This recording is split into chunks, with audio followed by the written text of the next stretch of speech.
Coletta and Mike Stryker. In row 3, Dan Drinan and Kenny Irwin. In the 4th row on the inside, Greg Vernetti, the veteran Stan Fox outside. In row 5, Andy Michner, former champion Russ Gamester. In the 6th row, Mel Kenyon, a 7-time midget champion, and Mike Mason. Row 7 on the inside, the veteran from Pennsylvania, Bob Cicconi, a youngster Rick Howerton from Indianapolis. In row 8, Jim Hettinger and Jim Mahoney. In the 9th row on the inside, Barry Reed and the veteran Johnny Parsons outside in 11B. In row 10, Robbie Ott from Texas and Gary Cameron from Tulsa. In the 11th row, Aaron Truax and Tony Stewart, which will have a great camera shot for us. In the 12th row, Tice Carlson and Stevie Reeves. They have been racing out here, actually running around for a long time, and you have a chance to talk to somebody. Larry? Yeah, Kenny Irwin, are you there? Yes, I am. Are you ready? That's the question. Yeah, we're ready to go. Good luck. Well, the lights in the pace car are off. They should get the green this time. They've been circulating a number of laps out there before we went live on television. Look at our guest celebrity starter. Jeff Gordon has the green flag, a different vantage point for Jeff, and he turns them loose for 30 laps here at Indianapolis Raceway Park. That was a great start they got there. Everybody came off there even. They came off pretty well. Danny Drinan got together with another car there. We got a big flag up. Oh, Danny Drinan was trying to go 3 abreast. They banged together back there, and everybody else behind it was just kind of bang, bang, bangs into each other, and like a freeway accident, you know, no place to go at that point. Several cars involved with that. All the cars are upright. All the drivers, I think we can safely say, are okay. We see Doug Coletta right in the middle, that number 22, and it's hard to identify some of the other cars involved. Tony Stewart is involved in 11, Vernetti in 17. There is Stevie Reeves in the black car that we saw Jimmy Sills in California. And there's Aaron Truax in number 12. I think we've identified all the drivers, but the drivers are climbing out. They're okay. You can see Vernetti. He's already out of his car. And Coletta's out of his car. Most of that banging was not too hard. Most of them were just little bangs, little taps running into each other. They weren't real hard, so I doubt if the cars are damaged too badly. I think we've got a replay here.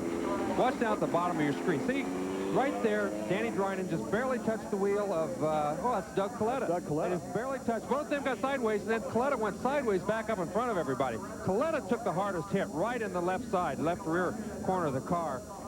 So he could have some damage. Here he is right there, bang, right there when Vernetti hit him. That was the hardest hit of the bunch, and everybody did a pretty good job there just getting out of the way. Cicconi spins to the stop there in that red 59 car. Yeah, he was doing all kinds of zigzags down there in that grass. Once he hit the grass, it's and notice it didn't take long for Dave Despain to hustle over there to the back stretch. He's right in the thick of it. So what a way to start our twin 30-lap features. There's Cicconi. He's not even climbing out of the race car. He stays aboard. He has a flat left rear tire there, Gary, and he's not going to be able to continue. They're probably going to bring it back in, try to get another left rear tire put on it so that he can continue. Like I said, I don't think he hit anybody very hard, just enough to bust that tire. I would think that Coletta would have he and Vernetti would probably have the most damage. Coletta's car is under the hook right now, and Aaron Truax is still in the Eagle Snacks car. He's parked out there. There's a look at Mike Bliss. And Mike Bliss out of Milwaukee, Oregon, has come a long way to race here at Indianapolis Raceway Park. And Dave, you're right down there on the backstretch. Yeah, we were wondering what was going to happen here with Doug Coletta, who was the star of the show last week, as you know, going for that 5th win. What's the story on the car? That's, I'm afraid, going to be bad news. Yeah, it doesn't look good. You know, we're just going through the turn there, and somebody got into me real hard and spun me out. Looked like it was Drinan that made the first contact, but you didn't see where he came from or what happened. Now, being in front, you can't see who's behind you, but. You know, they definitely didn't just bump him. I feel there's a little bit of an intentional see who can get spun out, I think. Ooh, strong words. Any chance of getting the car fixed, or are you done for the night? No, it looks like we're done. Wow, what a terrible break. It is 6 cars here, but it has taken Doug Coletta out of the opportunity to extend his Saturday Night Thunder winning streak. We'll update the rest of the situation down here as we get prepared to restart the 30-lap feature. Have not even completed 1 lap of the first of 2 30-lap features. It could be a long night race. Is the moon out full tonight? I don't know, but it sure should be. That was a very good start off the very first of the race.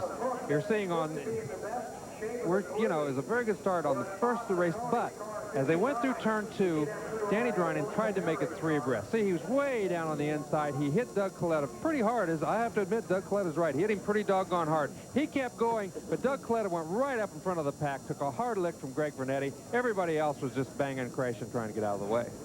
And Coletta made a pretty sharp remark about perhaps deliberate. Did you see it that way?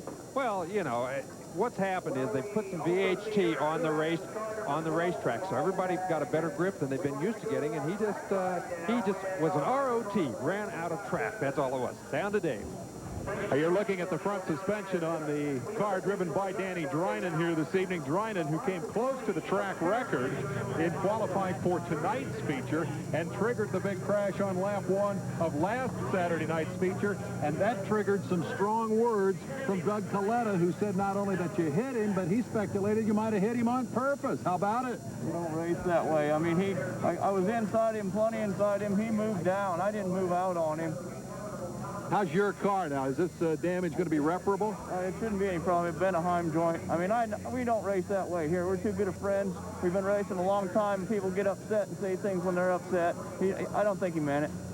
Those are words in the heat of battle, according to Danny Drynan, who feels his car can indeed be fixed, and he'll come back and try to win 2 main events here tonight in the absence of Doug Coletta. So the fireworks start early on Saturday up on the outside of the racetrack. That's Robbie Stanley upside down and shower and sparks. He insists he won't do that again next Saturday night when the sprints come back, and we'll be here to bring it to you on Saturday Night Thunder.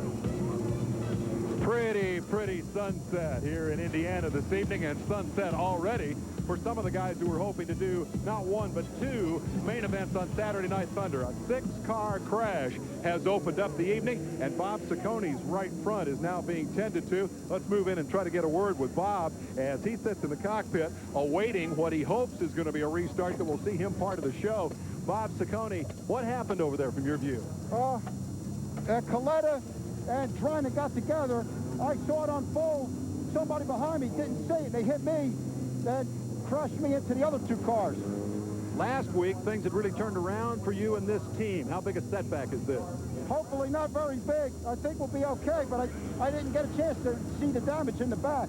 Sometimes that's better. Just go out and gas it up, okay? Hey, thanks, Dave. That's Bob Cicconi. He's got a smile on his face. We're going to get out of the crew's way. They are thrashing to get the right rear on that car tidied up, and they have finished it now, and Cicconi is ready to push, and it looks like he will be successful in rejoining the field along with Danny Drynan, who was our fast qualifier here tonight. Remember, qualifying for this race was established a week ago during the rain, or intermittently during the course of the evening. The feature was ultimately rained out.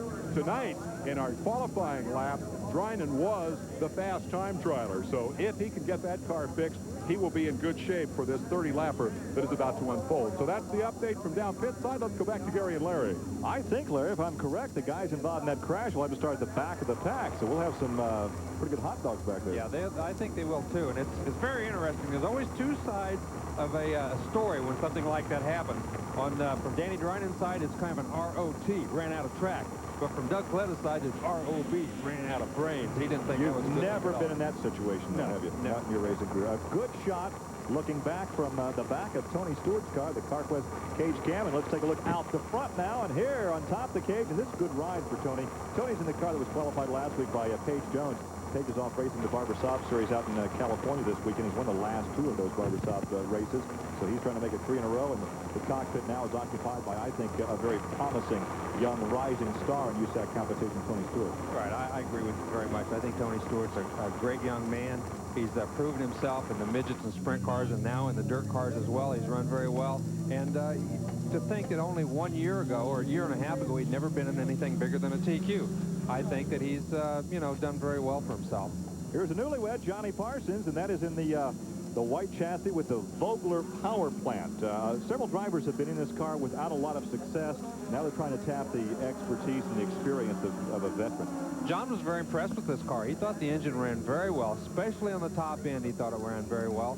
And he thinks that with a little work, they could be as quick as anybody out here. I think they qualified in the top 6 or 8 here tonight, too.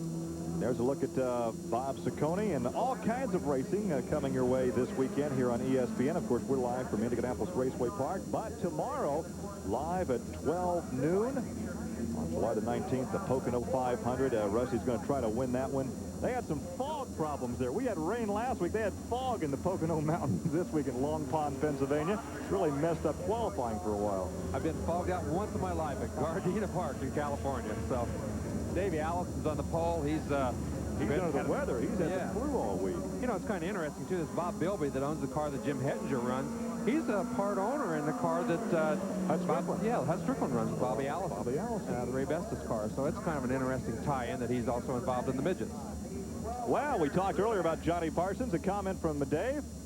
We can update the situation on Johnny Parsons. His was the 6th car involved in that altercation. And with that Vogler motor, the injectors hang out the left side of the car. They've just pushed the car, and it's on the racetrack, so we can't show you specifically what happened, but it beat up a couple of the linkages a little bit. They were able to fix that. The left rear suspension was also bent. They hope they have that fixed. And JP said, hey, we're going to go out there and run it around for all it's worth. We think we're okay. So there's a certain uncertainty here as we get ready to go back to green as the field comes out of turn 4. Well, of course, the last time we started this feature, our guest starter was Jeff Gordon. And after that mess over there on the backstretch, I said, we don't want Jeff back to do this again. Let's go back to Bill Carey.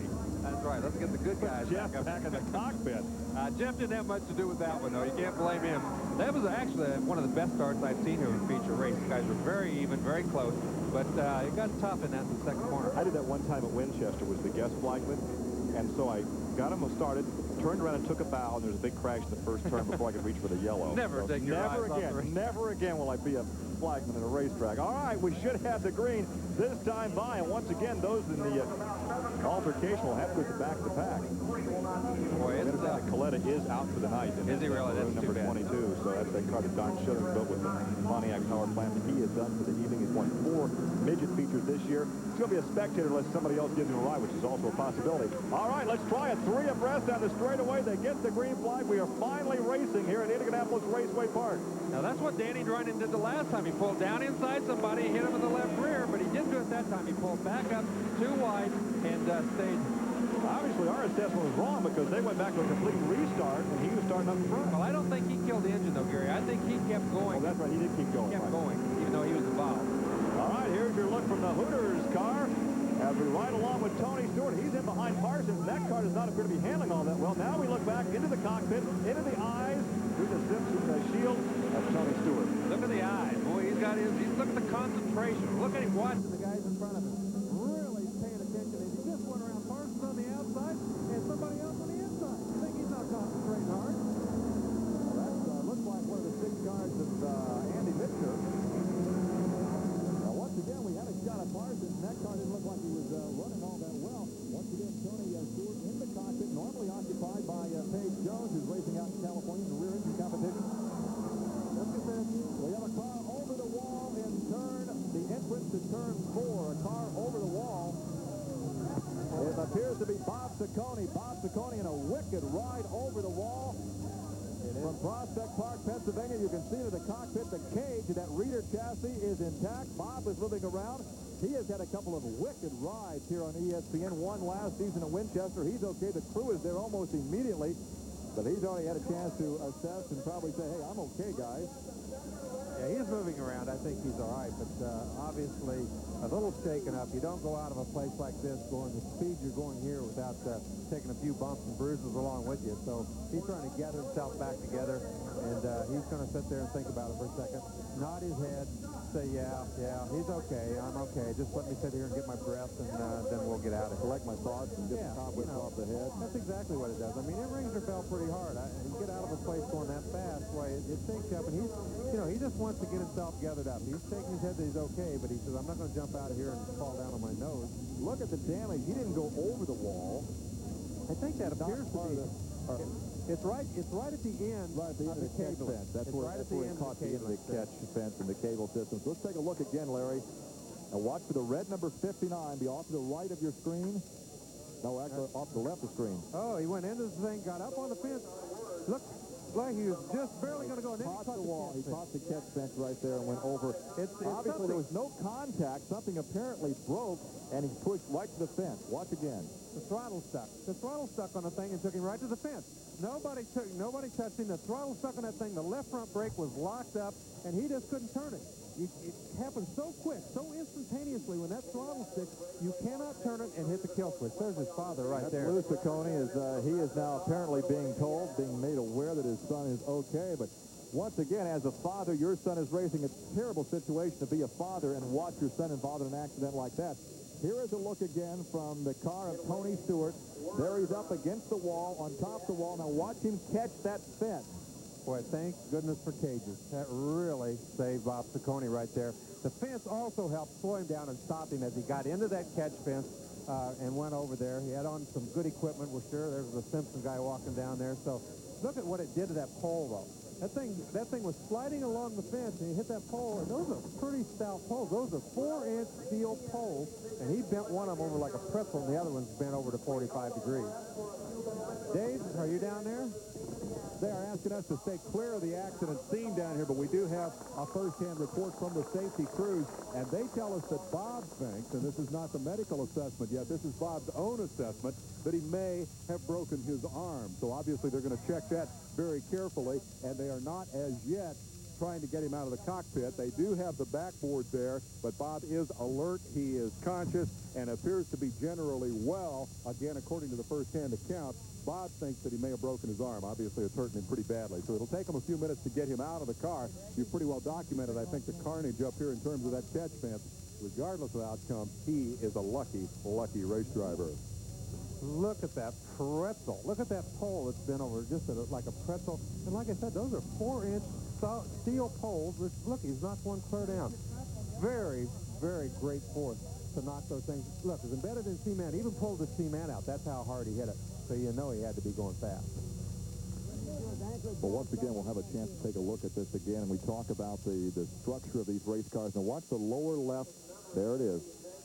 It just stuck. The throttle was stuck. The left front wheel was smoking. He was trying to get the thing stopped and turned. It caught the fence right there, and really that fence kept him from going out there and doing a lot more than he did. Because it absorbed that shock when he went up there. Look at the mark where that thing hit with the right front corner. I think you were driving, Larry, when they first came out with the roll cage back in the late 60s. A lot of drivers said, hey, this is going to make brave guys out of some drivers that aren't that good. A lot of guys are walking around today because they had a roll cage around them when they crashed. Our buddy Gary Bettenhausen has been upside down so many times, and he'll tell you, without that cage, he wouldn't be here.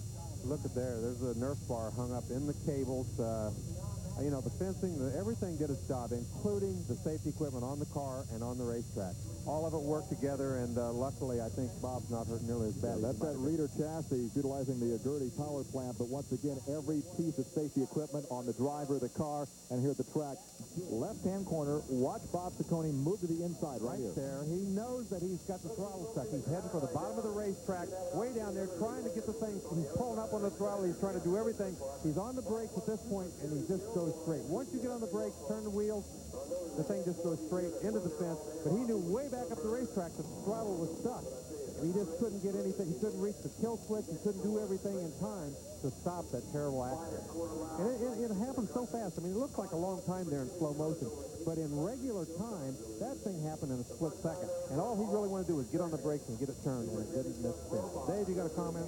Just a quick update on the situation here. As I'm sure you can see, they are repairing the catch fence, and that will essentially be a pretty simple repair. I don't think we'll have an extended delay for that because he took out the last section, as I'm sure you noted in the replay, of the fence. It's a matter of straightening up one pole here, and we should be in good shape. As for Bob himself, I think perhaps the best read on the situation came a moment ago when I spoke with his dad, Lou, who is now occupied with the process. They are getting Bob out of the car, but Lou said he's doing fine. He's complaining of a little pain in his arm. He is very vocal, and I said, well, what is he saying? Well, he thinks that the throttle's stuck, so he has confirmed from the cockpit what you guys saw from down here. But the telling remark was when he walked over to the track operator, Lex Dudas, with a smile on his face and said, you're not going to make us pay for this fence, are you? So I think the point is that things are in good shape down here. Oh, boy, I'll tell you what, those Cicconis always got a comment, don't they? You know, it's very interesting. I was just in Bobby's shop this week having a look around, and he's got a throttle pedal in there that has a kill switch built into the top of it. We're going to do a feature on that and some other safety things on next week's show. We'll definitely be sure and show that now. So you're saying that if a driver were to pick up the throttle, the top of the toe would actually kill the engine. Let's take a look. We've taken a look in slow motion, but let's see how quickly this develops in real time, real speed. 3 seconds, he's in the fence, and he doesn't have time to do anything.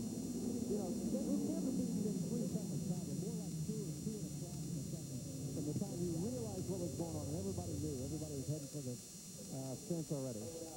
Boy, Can you believe it? Can you look, Dave. They covered up his hairdo. You look like you did pretty well down here, all things considered. Walked into the side, the spot stuck, and I couldn't get over to shut the on-off switch in time, and I did everything else, but maybe you're going this kind of speed, it was gone. But I owe my survival to Galata Hair Products. Look, nothing's out of place. All the medical people are trying to get you out of here, and you're down here being a ham for ESPN. We appreciate that. Oh, if Bobby Joe Galata from Kansas City, he would get mad if I never mentioned him. I forgot to mention him last week, and I think he put the Maloiks on me, and that's what happened. The next time, I don't know what would happen. All right, now they're telling me, get this guy out of here. I got to let him go to the end. Thanks, Bob. Appreciate the interview. I'll tell you what, you talk about a man who is cool under pressure. That is Bob Cicconi. He has basically stared that big moment in the eye, one of our longtime stars and friends here on Saturday Night Thunder, and managed to come through it. As you notice, a possible arm injury. They've got his arm pretty well bandaged up. They're going to take him in and x-ray that. But most significantly, I think, his body and certainly his sense of humor are intact. Bob Cicconi remains one of our favorite heroes here on Saturday Night Thunder. We'll be back to try. The seat supports, everything did their job.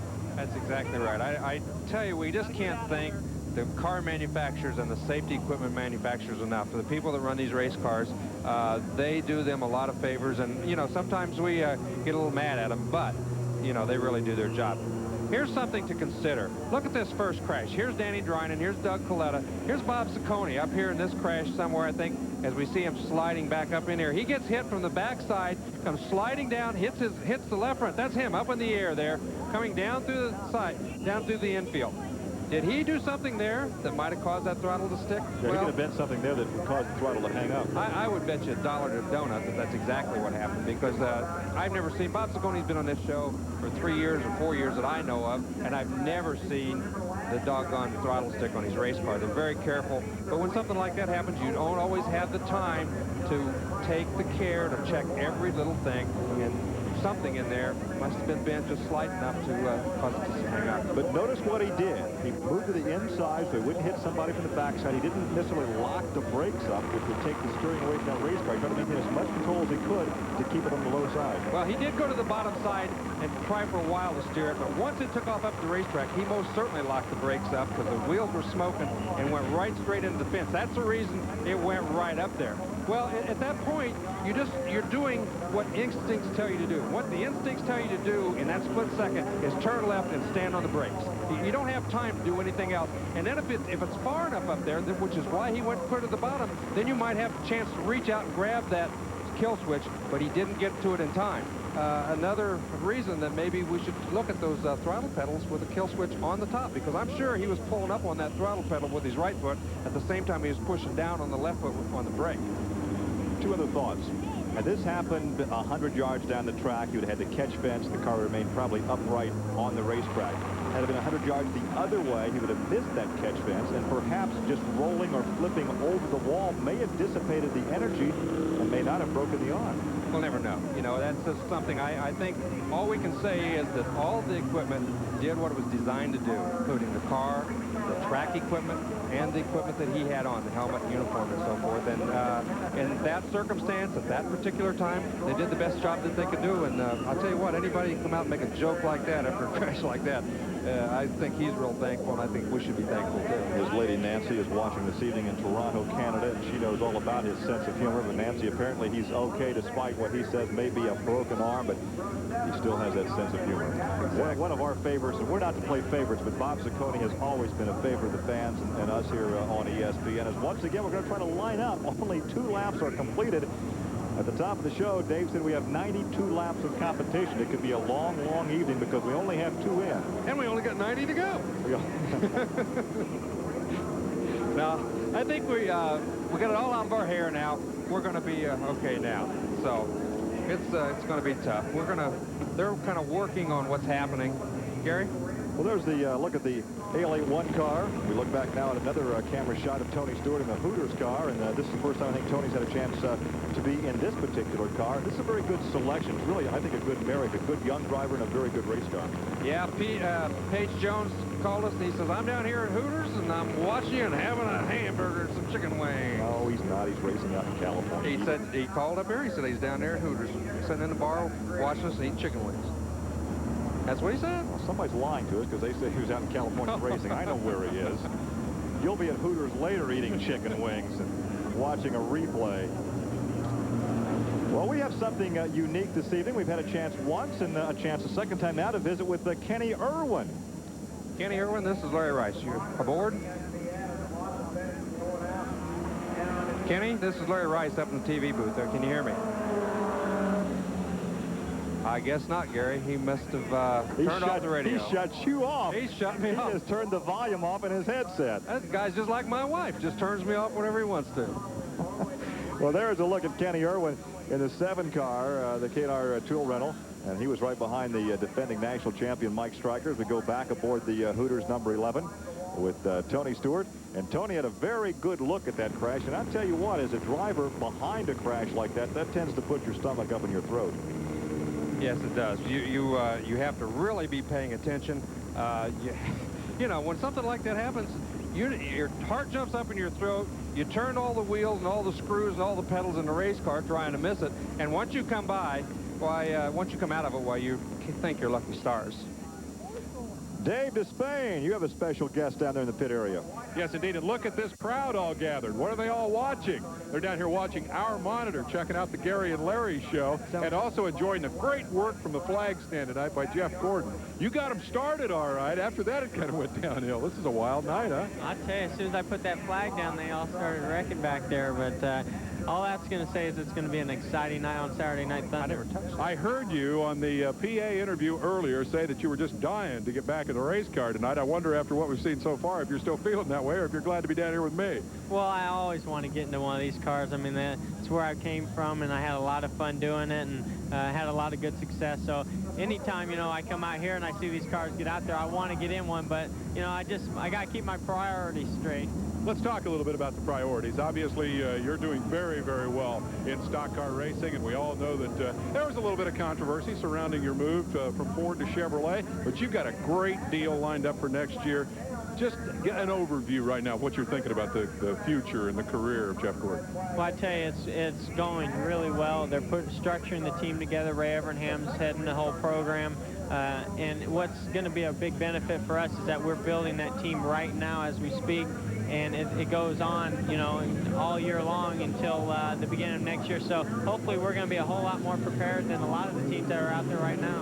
I don't want to interrupt, but we're getting ready to go green. Any chance we can get you on the microphone tonight? Sure, I'd love to go up there. We may send you up to help Gary and Larry out. We're back to green on lap 3. Take it away, guys. Kenneth Nichols has the lead in the AL81 car. That's an Arias-powered car. And right behind is Mike Bliss out of Milwaukee, Oregon, in that V6 Chevrolet. And back to the in-car, there is Gary Cameron, a Subaru-powered midget, right in front of Tony Stewart as Tony takes the high side.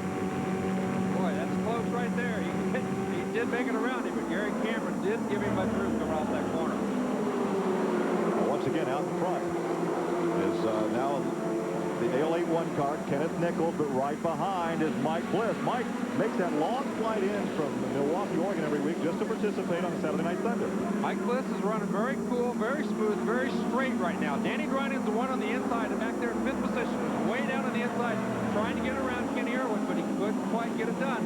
And when he did, he fell back a few car lengths. Right in the middle of that freight out in the back stretch is the number 1 car, your defending national champion Mike Stryker, as they go back in the pack. Well, yeah, looking back in that pack. Oh, man, there's all kinds of action back there. I saw a car rush the walls, came off the second corner. That's Tice Carlson in that 18th car. Who's that? Mike Mason in the 7 car out of Ohio with the possible broken torsion bar on the rear of that car. Once again, back to the front of the pack, and a change for the lead. No, he can't get the job done. Almost contact right there. Mike Bliss looked to the inside, but all these cars are loose through turn 4.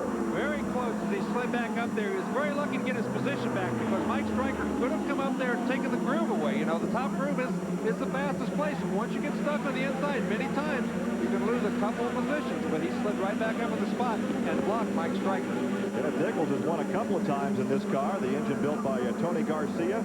Oh, there is Gary Cameron, the sprint car veteran. There is no yellow because he is, well, as you can see, off the racing groove, so that Subaru-powered midget sits idly by, and he has a rather unusual vantage point to watch the feature as it continues all around him. Well, I'll tell you what, I'm not too sure I want to be driving that brand new pickup truck out there in front of all the race cars back there. Well, the yellow still has not been displayed, so we're still racing, and the yellow will not be displayed. As we take a look from the CarQuest cam, shooting back now. Mike Bliss back there. Look at that left front tire come up just a smidgen as he goes around that corner. He thought about going to the outside, but there wasn't enough room. He's not sure whether he wants to go to the outside, Gary, but there's just not enough room up there to get it done, so he has to pull back down every time. That is that V6 Chevrolet that Ralph Potter has been working with for the past couple of years. He's had a lot of success with this car, with a lot of different drivers in the cockpit. So you have an Arias out in front. We started to say that Tony Garcia had built that in his basement over the winter months. Actually, the block's like 4 years old. He just put the car together. That's exactly right. We've talked about the Pontiac pack leading all these races, but right now we've got an Arias and we've got a Chevrolet V6 leading the way. And I think that V6 Chevrolet is just a little bit faster than that AL81 car right at this point of the race, but he doesn't seem to be fast enough to put any kind of a move on it. Well, there's a look at the veteran Stan Fox in the VHT B-Scurdy. That's the Steve Lewis Performance Racing car, that white number 9. He moves to the inside. He has a big weekend coming up next weekend because he has his Winston Cup debut. That's right. He's going to run Talladega in his first Winston Cup race. He's real excited about it, and I don't blame him. That's a great opportunity for him. Well, they've done a lot of testing out here at Indianapolis Raceway Park with this particular team, trying to get back to where they were a year ago. The Steve Lewis Performance Racing Team won 5 times on ESPN last year with 3 different drivers. They've not enjoyed that same success this year. Well, they have not, but I'll tell you what, Fox is running very well, and that's Jim Hedger in that number 5 car right behind him. He also is running really quick. These guys kind of got boxed up in the traffic back there, but they're now gaining on those top 6 guys real quickly. And look at Hedger. He's going to try him on the outside. You don't want to give Hedger a little bit of room because he'll 7th and 8th. Fox is 7th. Hettinger is 8th. That's a new power plant for Hettinger this season. Yes, it is. And those guys are both gaining on the first 6 cars. There's the gap right there. There's the first 6 cars. And Fox and Hettinger both running quicker than that first pack of cars at this point in the race. The leader working on lap number 14. Look at Bliss. He's going to try the inside. Just can't quite do it again. You know, these cars are so equal, so close to the same speed, that you really have to find a guy making a mistake or get a big run off him to get, look at him pull right up around the bumper. Almost has to get out of the throttle, it looks like, but not quite. There he's going to go. Can he slide up in front of him? Nope, can't quite do it. Can't maintain the momentum. And there's a look at Stevie Reeves in that Dave Calder with black car as we go back and look at that move. He made the move to the inside. We're talking about Mike Bliss, but lost a lot of ground because Kenneth Nichols kept the momentum up and actually pulled away a bit. That's right. When he pulled away, he slowed up the cars behind him, and Mike Stryker was the big loser in that little fracas back there because he fell clear back to 5th position in that number 1 car. He was running 3rd, went clear back to 5th in all that fracas right there. As Kenny Irwin in the black number 7, who's running 3rd, went around him, and so did Danny Dryden in that white number 33. Irwin has been very consistent this season, has led the point standings from the very beginning. A young driver who made his sprint car debut just a couple of weeks ago in a brand new family-owned car. All 4 of these cars, Gary, have run very fast all year long here at Raceway Park, except for Mike Bliss. He's kind of the new guy in the pack here. We haven't seen him up front a whole lot, but I think he's showing us that he can run that race car. Look at him. He's going to run on the inside. Nope, can't quite pull it off. We talked last week about that Pontiac power plant, that black number 7 car being built by his dad, but actually, as you corrected me, it was Butch Meyer, who is the grandson of Lou Meyer, the first 3-time winner of the Indy 500. Once a racer, always a racer. If you're born into this sport, it's hard to get out of it. And, of course, he still is building engines for these guys and doing a heck of a job of it, too. That was a good shot right there. We were looking at the balance of that race car, lifting that left front just a minute. And look at Dryden making 3 abreast into turn 3. Look at the move by Kenny Irwin. As he went down to the low side, Kenny Irwin shot by him on the outside. He was worried about Dryden on the inside. And Kenny Irwin, look at this. 1, 2. Is he going to be able to do this one, too? Oh, man, he moved. He just took the lead. That is patience that you don't see in a young driver. Boy, oh boy, that was in one move. He ran 3rd for several laps, and in one fell swoop. Coming off the corner, he went around 2nd place. Look at Kenny Nichols. He's real loose all of a sudden. He's moving way up on the racetrack. He's getting passed again now by the number 6 car, Mike Bliss. And I think Danny Dryden in the 33 car also went around him. 10 laps to go for the youngster, Kenny Irwin. drives the Beast Pontiac, as we just talked about the engine being built by Butch Meyer. That is, as we say, the grandson of Lou Meyer and the son of Sonny. It's a family legacy. Kenny Irwin hasn't won a race since the first race out here at the very first of the year. So he's pretty hungry. He wants the victory very badly. He's run second on any number of occasions, but couldn't quite pull off the victory. But right now, he's got about a 5-car length lead over Mike Bliss and seems to be able to maintain it at this point. I was impressed when I talked about the patience. He was back in third. He waited for something to develop, something to happen, then he made the most of the situation. That's right. He took advantage of a situation where Pat Bliss went to the inside, Danny Droynen went under him, and bam, he went right around both of them on the outside. And then we got up beside Kenny Nichols and just kind of gave him a little move over nudge there. I don't think he actually nudged him, but he just let him know he was there enough that he had to move over. Look at Stan Fox. He is really on the move now in the white number 9 car. As you look at Stryker go to the inside, gets sideways just a bit, but right now the fastest car driver combination may be that white number 9 of Stan Fox, and he's back in about 6th position. I think you might be right, Gary. Stan Fox seems to be one of the fastest race cars on the racetrack and has for the last several laps. But he started so far back at the beginning of the race that he's had a tough time getting through the traffic. Now, keep in mind that last week we lined up these cars because of the point situation. We didn't have a chance to qualify because of Mother Nature and the rain. So Stan has not been running the midgets this season. He's been concentrating first of all on the Indianapolis 500, then the stock car schedule. And he had to start way at the back of the pack, so this has been a driving clinic for this youngster from Wisconsin. Exactly right. We see Mike Stryker in the number 1 car. That's the L81 car. Kenny Nichols right in front of him, and Andy Mitchell right behind Stan Fox. Back in front of the pack, and we are going to have a shootout over the last 5 laps. That is Kenny Irwin in a Pontiac-powered car, and right behind him in the V6 is Mike Bliss. Mike Bliss has caught him. Mike Bliss was 5 or 6 car lengths back, Gary, and he has caught him. And he looks like he's trying to find a way to go around him right now. I don't know whether he's going to be able to do it, but he's sure going to give her a big shot. Pair of Beast chassis, but notice a different hood on the number 6 car because they had to reshape that hood to take in that V6 Chevy power plant. Notice that Kenny Irwin seems to be able to get into the corner a little bit better than Mike Bliss, but Mike Bliss is getting off of the corner very, very well. And he seems to be able to catch him as he goes down the straightaway. Again, Kenny Irwin got into the corner real good, but right here getting off. Watch him get off. Look right there. Look how much he gains on him. He gained a car length right there coming off of 2. But getting into the corner, right here, seems like he pulls away. Mike Bliss is having a chance to do this weekend what he couldn't do last weekend. He went to Seattle last Friday night. The race got rained out after 8. There's Kenny Irwin Sr. watching his son run. The race got rained out after 8 laps. He flew into Indianapolis after about 3 hours sleep. Oh. The race got rained out. Look at this. There's the battle for the lead down the backstretch. Man, oh man, did you see him? He got a fight coming off of 2. Kenny Irwin must be pushing coming off of 2, and that's where Bliss is really gaining off him, coming off that second corner. He's really going to give him a shot right here, Gary. Watch him going through this corner and see if he can do it again. No, he's too far back. White flag lap. This is it. Second corner. They negotiate the back straightaway, head down into 13-degree banking in turn 3. And it looks like the youngster is going to hang on and beat the veteran from Milwaukee, Oregon. Here comes the checkered flag, and it is Kenny Irwin Jr. And there's a look at the crew, his dad. And a happy bunch there as Kenny finally finds victory lane. Boy, you have to give both of those 2 guys a lot of credit. Mike Bliss never quit. Even when he fell back, he caught him. He gave him the best shot he could coming off of 2. But Kenny Irwin didn't give up. He wasn't about to let him win the race on a giveaway. So they went down that back straightaway going into the 3rd corner, side by side. And Kenny Irwin came out on top. Very gutsy, very steady, very good driving by both those guys. But 2 drivers driving very hard and very close with no contact. Good, clean race. Exactly.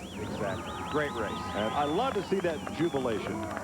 Well, when you're a young kid like he is, 22-year-old kid, you're always going to be excited. This is only the 2nd race he's run here on the national championship level, so he's got to be pretty excited. I know I would be. But once again, his consistency has kept him in the point lead throughout the season. And I recall back in 1982 when Kevin Olson won the championship, when all season long with consistency, never won a feature, but he still won the title. Well, any championship driver will tell you that to win, you have to finish. That's the main objective. You have to finish every race.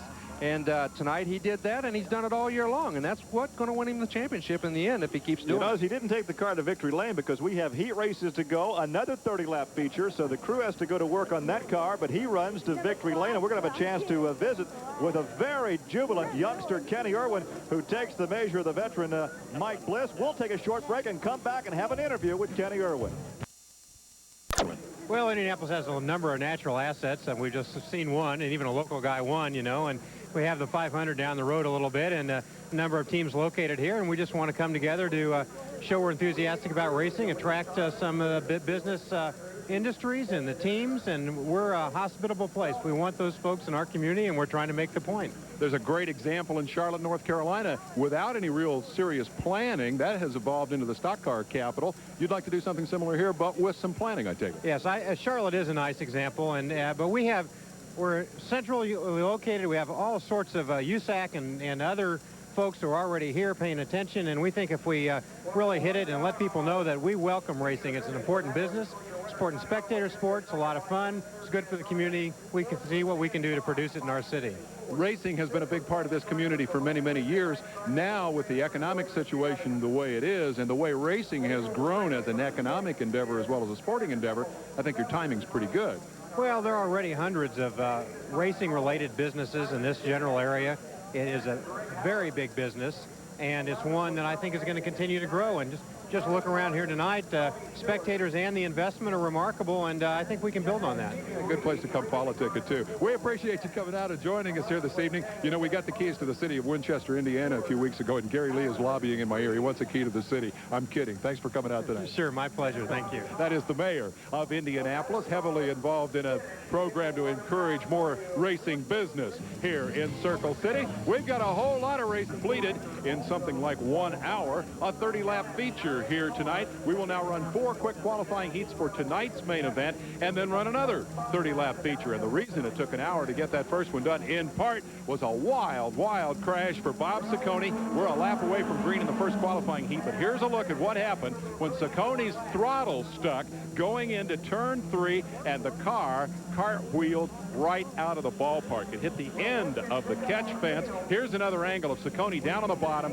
The throttle stuck wide open. He knows he's in big trouble. Nothing he can do but hang on for a wild, wild ride. Bob Cicconi insisted that they not put him in the ambulance until he had a chance to tell us on ESPN that he was okay. Let's take a look at the starting lineup for the first of our qualifying heat races. They're on the racetrack ready for an 8-lapper. The guys we love to hear call the races are standing by. The Gary and Larry Show.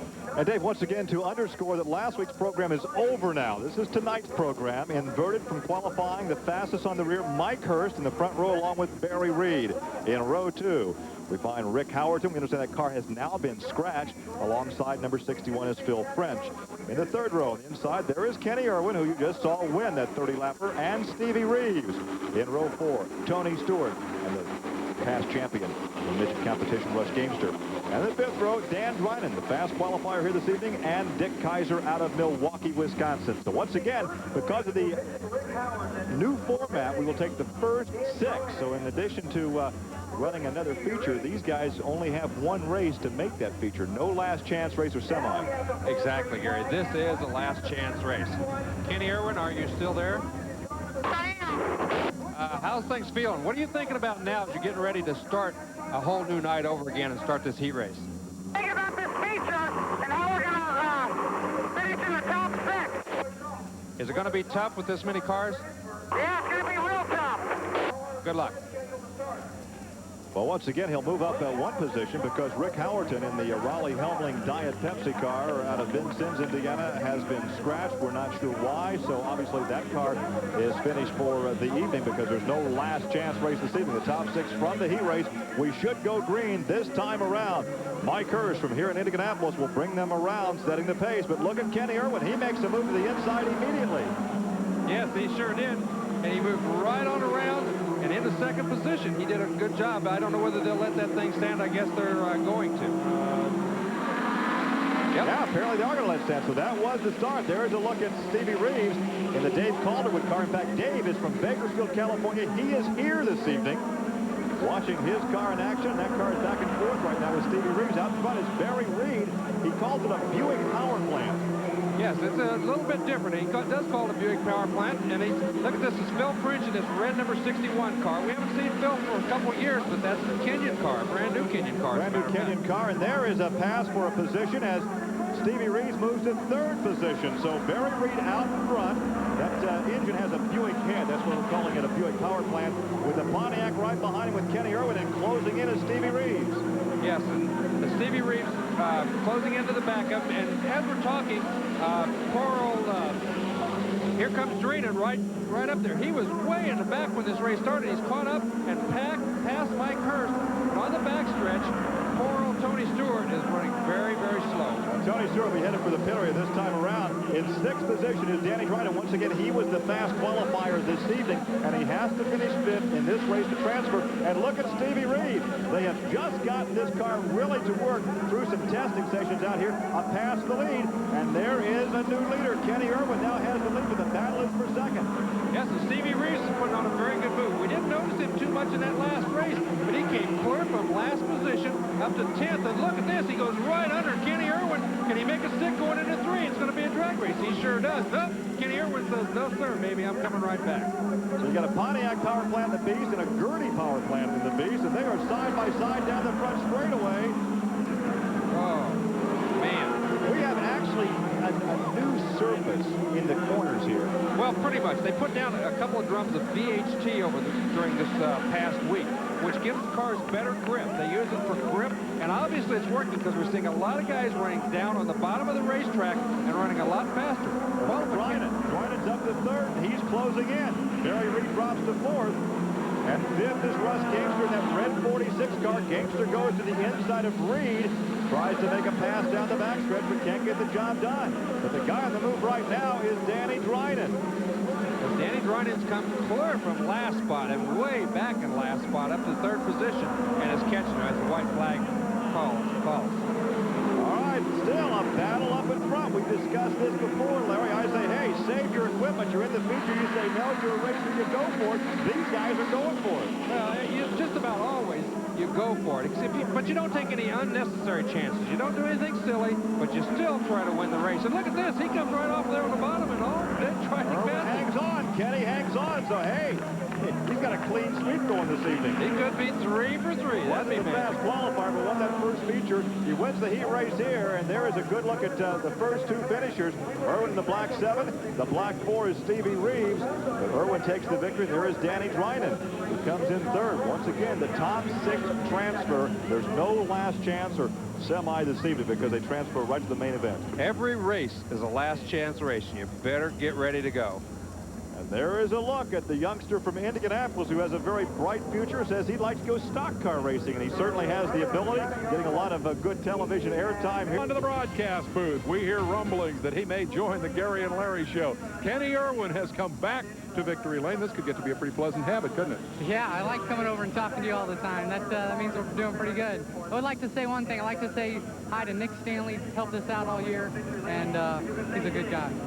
We'll take a look at the finish of the race here. You've really got that race car dialed in, but as we watch the finish here, Steve Reeves took a pretty good shot at you. Last race was Bliss. This time it was Reeves. You kept him covered. Yeah, I tell you what, I really thought he was going to get me. We run on the same tires we just run the feature, and it was they were real greasy, but it was good enough to win the heat race, I guess. We've seen you win, too, but the big challenge is yet to come because you didn't qualify very well tonight. Tell me what that does to you. I tell you, it's going to put us way back. I think we're going to start like 15th or 16th. So, again, we're going to have to be patient coming up through, and I think as long as we are, that hopefully we'll finish up in the top 5 again. All right, I'm going to let you go back to work once again. Congratulations to you. Thank you very much. Keep in mind that this kid won the season opener at Winchester and has chased a television victory up until tonight, and he is on a roll here at Indianapolis Raceway Park with Coletta looking for win number 5 out of the picture. It may well be Kenny Irwin Jr. night here at IRP. Second heat is out and pushed. How about it, guys? Who are we going to be looking at? All right, let's take a look at the starting lineup for heat race number 2. Once again, inverted start. Top 6 transfer. Jim Mahoney and Tony Elliott will comprise row 1. In the second row, up from Texas, Robbie Gott along with Andy Michener from Michigan. In the third row, Mark Gerke from Panama City, Florida, and Kenneth Nichols in the 81 car, the AL81. In the fourth row, Jim Keeker. We haven't seen Jim for a couple weeks. He's been out sprint car racing. And John Volpers in 90J, and Larry Rice, and there's Stan Fox at the back of that pack in row 5. Everybody comes out to watch the Thunder. World of Outlaws standout Steve Beitler is with us this evening. He is watching because he says, I want to come and race with you guys on television next year. Yeah, he called me today and said he was going to come by and try to race with us next year. He says he's working on a new sponsor to come in here and go racing. So that'd be great to see some of those guys come racing here. Eric Gordon has the 8-lap track record set 1 year ago in July of 91. They're 2:57 and 44. And I tell you, as fast as these guys are running the seating, that track record could be in jeopardy. This is the fastest this racetrack has been all year long. I think the quick time tonight was the fastest lap that's been turned here all year long in a midget, and it's basically because that VHT they put down there, much more grip in the corners tonight. I like the shot we're having now from the AL81 car. This is the number 81 car, Kenneth Nichols. He'll take us for a ride, and I don't know if we got a shot of the orange car there of number 14, Mark Gerke. We have the new Mark Gerke rule that was just initiated by USAC. We talked about his tire warmers last week with the 2 European guys that came over from Formula 1. USAC said, you guys don't need tire warmers. Nothing in the way of artificial heating devices. So there go the tire warmers. Good idea. We don't need to spend all that money on tire warmers. They get plenty hot out there after a couple of laps anyway. Mark said, well, at least he'd get through the seating before they clamp down on him. Nah, well, they're pretty much on top of that. We want to hold the cost down. I mean, these things are awfully expensive to run the way they are. And you don't need something like that coming in making it more expensive. And I think USAC is on top of it enough to try to hold the cost down at least as much as they can. How would you like to ride with this shot for the start of the race? I think it looks good to me. It's got to be exciting from back there, starting in 6th position. You're in the cockpit. Call it, Rice. Okay, coming off the second corner, throttle down, hammer down, as they say. And he's in 4th position already and looking for a place to go. Look up there sideways. Contact between the first 2 cars. The car on the wall, Stan Fox. Oh, man. Stan Fox into the wall in the first turn. I would have to guess that he got tapped or something broke because he is much too good of a driver to make a mistake. Well, there was all that commotion was going on up front, and you couldn't see from that in-car camera where everybody was jockeying to, but obviously there was some jockeying going along when those first 2 guys got a little squirrely, and Stan Fox ended up being on the short end of the stick. So Fox takes the long walk back to the infield. I have to tell you, I'm a stand-in for Stan Fox next week. I'm going to race in his place. My teammate is Gordy Johncock in a go-kart race in downtown Indianapolis because Foxy has that Winston Cup ride at Talladega. I'm in his shoes, big shoes to fill. Let's take a look again. Let's take a look. He's already moved up. He's right behind our in-car camera, as a matter of fact, as he goes high on the outside, and he just ran over his upper wheel. There was contact. He drove over the right rear of the AL81 car. Well, very possibly what happened right there is when that little commotion was going on up front, Kenneth Nichols might have lifted just a fraction more, or hit the brakes just a fraction more than Stan thought he was, and he just went right up over the left rear, or right rear wheel with his left front right into the fence, and obviously tore the race car up pretty bad. But I just imagine that what happened was when that little commotion, when those 2 guys got sideways up there, Kenneth Nichols lifted or hit the brakes just a little bit, and Stan Fox just had no place to go, ran right up. The last time I saw Stan scratching his hair like that was after he fell out of the Indianapolis 500. He got tangled up with Philip Gauch and climbed out of the car, and he was uninjured and took the helmet off and ruffled up the hair like that. But once again, Stan is okay. But obviously very frustrated because the car was working well this evening. They have tested extensively out here in the past couple of weeks, and he was very eager to do well for Steve Lewis and Bob East and that group because he's going on to stock car racing. Well, Stan Fox is always fast, and I think he had a very good chance of winning this race. Dave, you got Stan with you down there? Yeah, we got a disappointed Stan Fox down here. First question is what happened? You know, we just got done with that race, and that's about how hard I was getting in. Everybody sort of slowed down. It was just driver error on my part. I drove over, I think, Kenneth Nichols' right rear, and just dumb driver is what it was, my fault. Don't do that next week at Talladega, okay? Don't plan on doing it again. I'm just real glad we got out of it okay. And Steve Lewis, don't worry, the car's tore all the heck, but we'll have her fixed for the next one. We're going to get this thing rolling again. Thanks for taking time to talk to us. Thanks, Dave, and thanks, VHT, for putting up with us. All right, that is Stan Fox. He's out for the night. We're going to give him a ride back to the pit area and go racing. Hey, looky here. Some of the USAC officials working hard. There is Dick Jordan, USAC Communications Director, and he provides us with all kinds of pertinent information, and he has his computer zinging out there just below us in the broadcast tower. And a hello and a thank you to Dick Jordan and all the USAC officials that are so instrumental in giving us the information that we use every week. And we need it, believe me. Well, you know, I just said that Stan Fox never made a mistake, and he just made a liar out of me.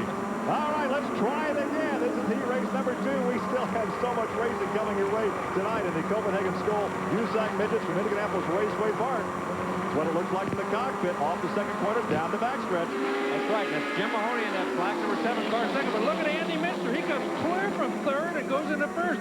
As I said a few weeks ago, he went in there a million miles an hour and blew them both away. And he pulls out to a nice lead down the front straightaway as they're all looking for a gap to go to, as your leader has about a 4-car length advantage. And look at that group together for second, third, fourth, and fifth. That is the ALA 1 car. Kenneth Nichols looking to the inside. Now pulls up back high and almost contact there between second and third.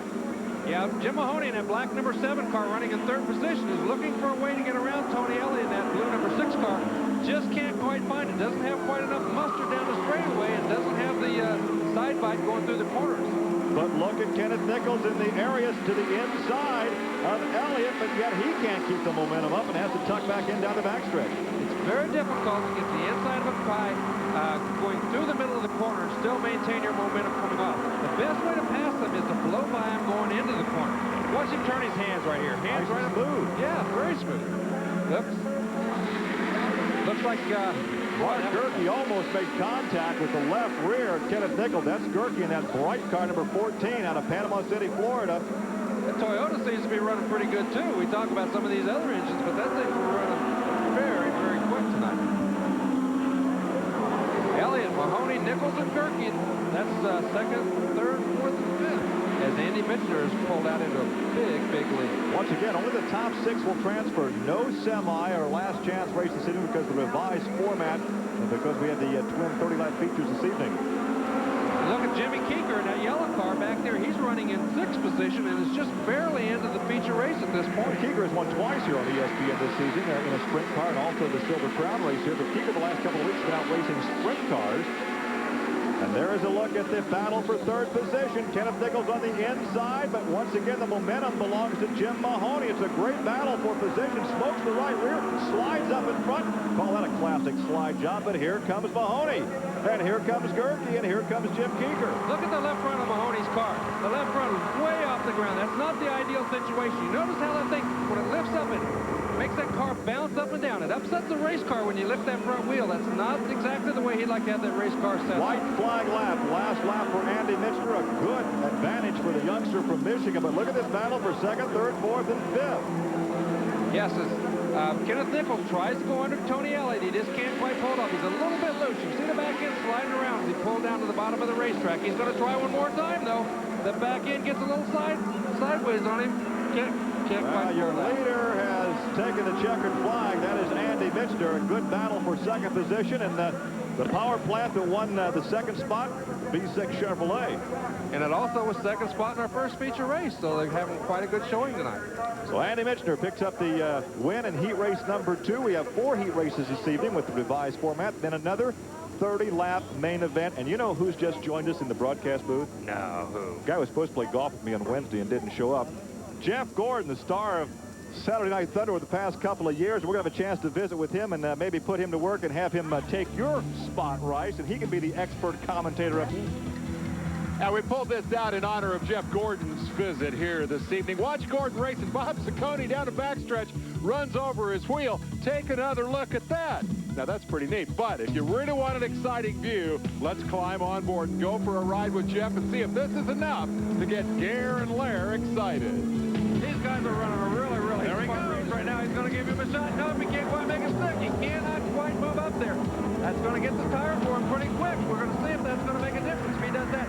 Did you see? The George Jack hit that water that time. He got a little twirly when he hit that water up there. Ford may have it. They almost get together coming off turn 2. Look at this.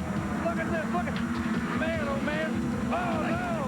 Oh, look at the in-car camera. Oh, my God. His foot in it. Do you believe he the right still on the throttle? I think he got the position, too. He got the position. He got second place while he was airborne. You're too young to be scared, aren't you? Here he is, the guy that did all that last season here on ESPN, Jeff Gordon, who has Went 7-time pole winner in Busch Grand National Racing. He's won twice, 6th in the point standings. Nice to have you back in the open wheelers. Now, those are the type of flashbacks I don't want to see, you know? I still got to ask you, why didn't you get out of the throttle? I was going to lose a position. I tell you, it was tight. It was tight, and I tell you, we had a good car that night. Just couldn't quite get on. We finished second, and it was really, really close. But I tell you, Bob, he was giving me everything he had, and it was a tough race. You know what we're going to do? We're going to put you to work. I'm going to get the starting lineup. We're going to turn around here, and then I'm going to let you help me call the race. Is that all right? Oh, that sounds great to me. Brian Gerster and Ted Hines will occupy row 1 as we spin around here. And Mel Kenyon, the 7-time champion, alongside Mike Mason. And Doug Coletta was supposed to be in this one, but that car has been scratched. There's the veteran Johnny Parsons and Jim Hettinger. In row 4, we'll have Mike Stryker and Brett Poole, Mike, the defending national champion. All right, now we're going to put you to work here because you've heard Rice do this. You know how it's done, so now it's up to you. So do I get to do it exactly like Larry does it? If you would like to. This is the Gare and Jeff show now. This is the Gare and Jeff show, all right. At least you gave me top billing. Where were you on Wednesday? We played golf down in Vincennes, the Raleigh-Helmling golf outing. John Andretti came down, and you weren't there. We all know that I looked out my window, and it was thunderstorming, and I decided to stay home. We had great weather. The way I play golf, it doesn't matter. All right, here they go. They bring them off the corner.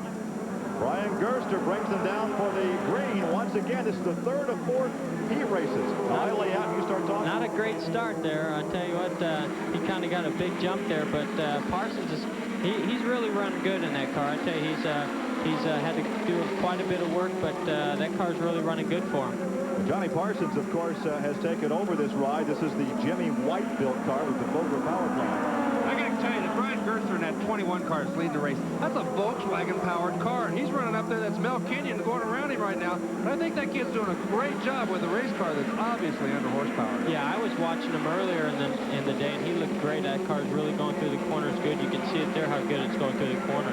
Well, here are the two veterans, 59-year-old Mel Kenyon. Do we dare say that Johnny's been lying about his age all these years? I don't think you'd want to hear that, but look at this. It doesn't matter right now. He's leading the race. He's styling and smiling right at this point. That car is really running straight, too. You look how good the car looks. It looks real nice and stable. He's running the corners really strong, and it doesn't look like he's bobbling at all. Looks a lot scarier up here than what it does in the cockpit, doesn't it? I tell you, it's a lot harder to do it from up here, but now I finally realize that how you guys can tell if I'm pushing or if I'm loose when I'm out there, because you got a close-up. Well, you have a close-up, too, in the cockpit. And there is Jim Hettinger. As Hettinger goes by for 3rd position. Gerster drops back to a 4th, but once again, 6 will transfer. Hettinger's going to be a tough guy to deal with tonight. That car, that's a new beast for them. He's always ran a Volkswagen car, and he's been really fast through the corners, but really didn't have the horsepower down the straightaways. There you got Mike Stryker. He started in the back row. He's starting to work his way up forward now. Stryker, the man that just became engaged, actually, proposed on national television a couple of weeks ago, and there's the battle for 2nd. Jim Hettinger again. I told you. I tell you, that guy, he's really working good. I tell you what, Jim Hettinger, he is the most patient guy that I've ever seen. Kenyon is backing out of the throttle going into the first turn, apparently out of gear, and now he engages. Got it back in. The in and out box, he gets it back in. Yeah, I think it's exactly what happened. He jumped out of gear, and he's got back in gear now and running fast. But he's a long way behind the pack, Gary. Can't find him, grind him, right? Hettinger, I tell you, like I said before, he's really got a really nice car. That car's working well. Hettinger was so good last year with the Volkswagen. He was so smooth. He kept the momentum up, was always very fast. And now with more horsepower, he's really competitive. Once again, Johnny Parsons, that's the Vogler power plant. And he has Hettinger right behind him. He's got a lot coming up on him this last lap. I don't think he knows that Hettinger's there, and he might have a surprise for him coming off this 2nd turn. Well, I made the observation that in that first race, the feature that John didn't look like he was handling all that well. Well, yeah, I was watching him a little bit, and I saw him working really hard down there in the pits, and they obviously did the right things to it. Looks like he's going to go on and win this race. A little bit loose there towards the end of that. Oh, look at that Hettinger down the inside. Gave him a little look, but didn't quite have it. Well, now, would you have any aspirations to be a broadcaster up here in the booth, Jeff? Well, I tell you, I think Rice would take your big contract with Hendrick and go race stock cars, and you can sit up here with me. I'm not quite as exciting as Larry, and I feel Larry does quite a job up here, but who knows, maybe someday. I'd love to do it. It's a lot harder to do it live, I can tell you that much. I've done a little bit of taped races, and it's a whole lot easier looking at that monitor when it's taped, but when it's live, it's tough. You got to promise me we'll have a chance one more time to go out the Magic Mountain and enjoy all the rides like we did a couple of years ago in California. How did I know you would bring that? That was fun, wasn't it? Yeah, Did you like those roller coasters? I tell you, Magic Mountain. Which one of you is less than 21 years old? That's what I want to know. Yeah. You'll never As we know. take a look at the finish once again, we'll tell you that Jeff has his 20 years to race with a lot on his mind, as you probably well know by now if you're a race fan. His wife, Marie Ann Kenyon, remains in a coma after a bicycle accident. And, of course, they can always use your financial help. If you'd like to make out a check, make the checks payable to the Lutheran Brotherhood Branch, 8658. The address is 1804 Park North Lane, Indianapolis, Indiana, 46260. I realize you don't have a pencil right handy. If you didn't catch that down, I'm sure if you call the USAC office, they'll be very happy to give you that number and that address and let you get those checks in to help Mel out. Let's go down and talk to the veteran who won that last race, Johnny Parsons. Yeah, we've caught up with JP here. He hustled his race car back over to the pit area because he's had kind of an up and down night here. First getting involved in that opening crash and then working and thrashing. It looks like he got pretty well dialed in. But now there's a new problem. What's going on? Well, it was handling better, but the, well, we need a little more fuel in the top end. We're turning the engine a little bit tighter, but that Vogler engine's got some horsepower. So because we're turning more RPMs, we turned up about 98, 99 that time. We need to dump some more fuel in the top end of it. You get it running any faster, and the rest of these guys aren't going to have a chance. You cleaned them up pretty good in that heat race. Well, we're watching the stopwatches too, Dave. You know that. So we're going to have to keep working at it, but we're close. What about the main event? Where are you going to be starting? I think we're about 7th or 8th with some of the guys that qualified quicker than us that dropped out. But hopefully we'll be there at the end. Is it good enough to get to the front? We'll see. All right, well, there's the word from JP. He's going to go back to work. We're going to go topside to the Gare and Lair show. I thought Jeff was great. I like the Gary, Jeff, and Larry show. Take it away, guys. Well, Jeff has the honor of driving the pace car for the second 30-lapper, so he's going to go down there and make sure the seatbelts fit him. As we take a look at the starting lineup for the fourth heat, Rick DeLordo and Rick Burdine will have the front row, and occupying the second row, Mack McClellan. We haven't seen Mack for a while here on ESPN, along with Gary Cameron, the veteran sprint car driver. In the third row, Aaron Truax and Steve Barth. And in row 4, Mike Fedorchak and Mike Bliss. A couple of 6 cars in row 4, and Tice Carlson alone in row 5. And it's always nice to have Jeff Gordon back with us. He has a big fan following here in this type of competition. Yeah, he sure does, and he's doing so well in the stock cars. He's taking a lot of our Saturday Night Thunderheads down there with him, but I'm sure they're back here with us tonight. So. Once again, only 6 will transfer, and as we've said before, it's the inverted start, the faster qualifiers on the rear. This should be very interesting. DeLordo and Burdine bring them down to the 3. That's not going to happen. My goodness. A double flip, a car upside down, barrel rolling. That's Kenyon. No, that's Mack McClellan. Mack McClellan in the other 25 car. Mack McClellan in the other 25 car. Kenyon, they had identical cars. Cliff Jacobs built both cars.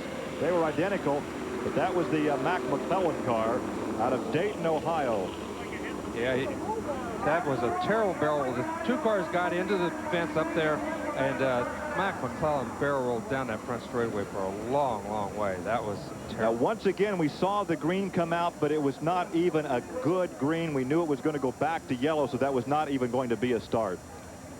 Yeah, it's a terrible thing to witness something like that when you see a car that gets into the fence like that and just barrel rolls. Boy, those things are snap rolling so quickly down there. You know, your guy is knocked out right away, I'm sure, because his arms were flailing out. That's why you're wearing the arm restraints and neck right. brake, so if there is a driver that's knocked unconscious, all the safety devices keep all the extremities inside the cockpit, allowing that cage to do its job. It appeared that the cage did its job, but unfortunately one of the arms perhaps got loose from the arm restraint. Yes, it's you're right. The cage did its job. The race car, that part of the race car seemed to stay intact pretty much to the end, but it's still, you know, the G-forces are just tremendous when you're in an accident like that. The thing just going and going and going. And there was 2 cars upside down, but of course Mack McClellan's is one that appeared to be much worse. Yeah, and unfortunately I cannot even at this point identify the other driver that was upside down. We're trying to get that for you. We want to make very sure before we actually identify the other driver that was upside down, because obviously he has race fans around the country as well watching in. So let's make sure we have that if they in the truck can check with us. It's Rick DeLordo right there. He was being passed on that start and evidently stopped down there in the corner for a little farther. I don't know exactly how he was involved, but it didn't look to be a very good thing at all. Well, once again, we are not we're being told now it was Steve Barth, the other driver, and there is Steve. Steve was the driver that was upside down. You can see the concern on his face right now. You can almost read his expression. Obviously, he is okay, but he's concerned right now for a fellow driver. Yes, that's exactly right. Whenever something like this happens, obviously, you know, this is a very close-knit fraternity. Everybody has their little spats like Doug Coletta and Danny Drynan a while ago, but I'll tell you what, if they were in an accident close to it, they would be the first to help each other if any kind of a problem arose. Racing has always been a very close-knit, very tough organization.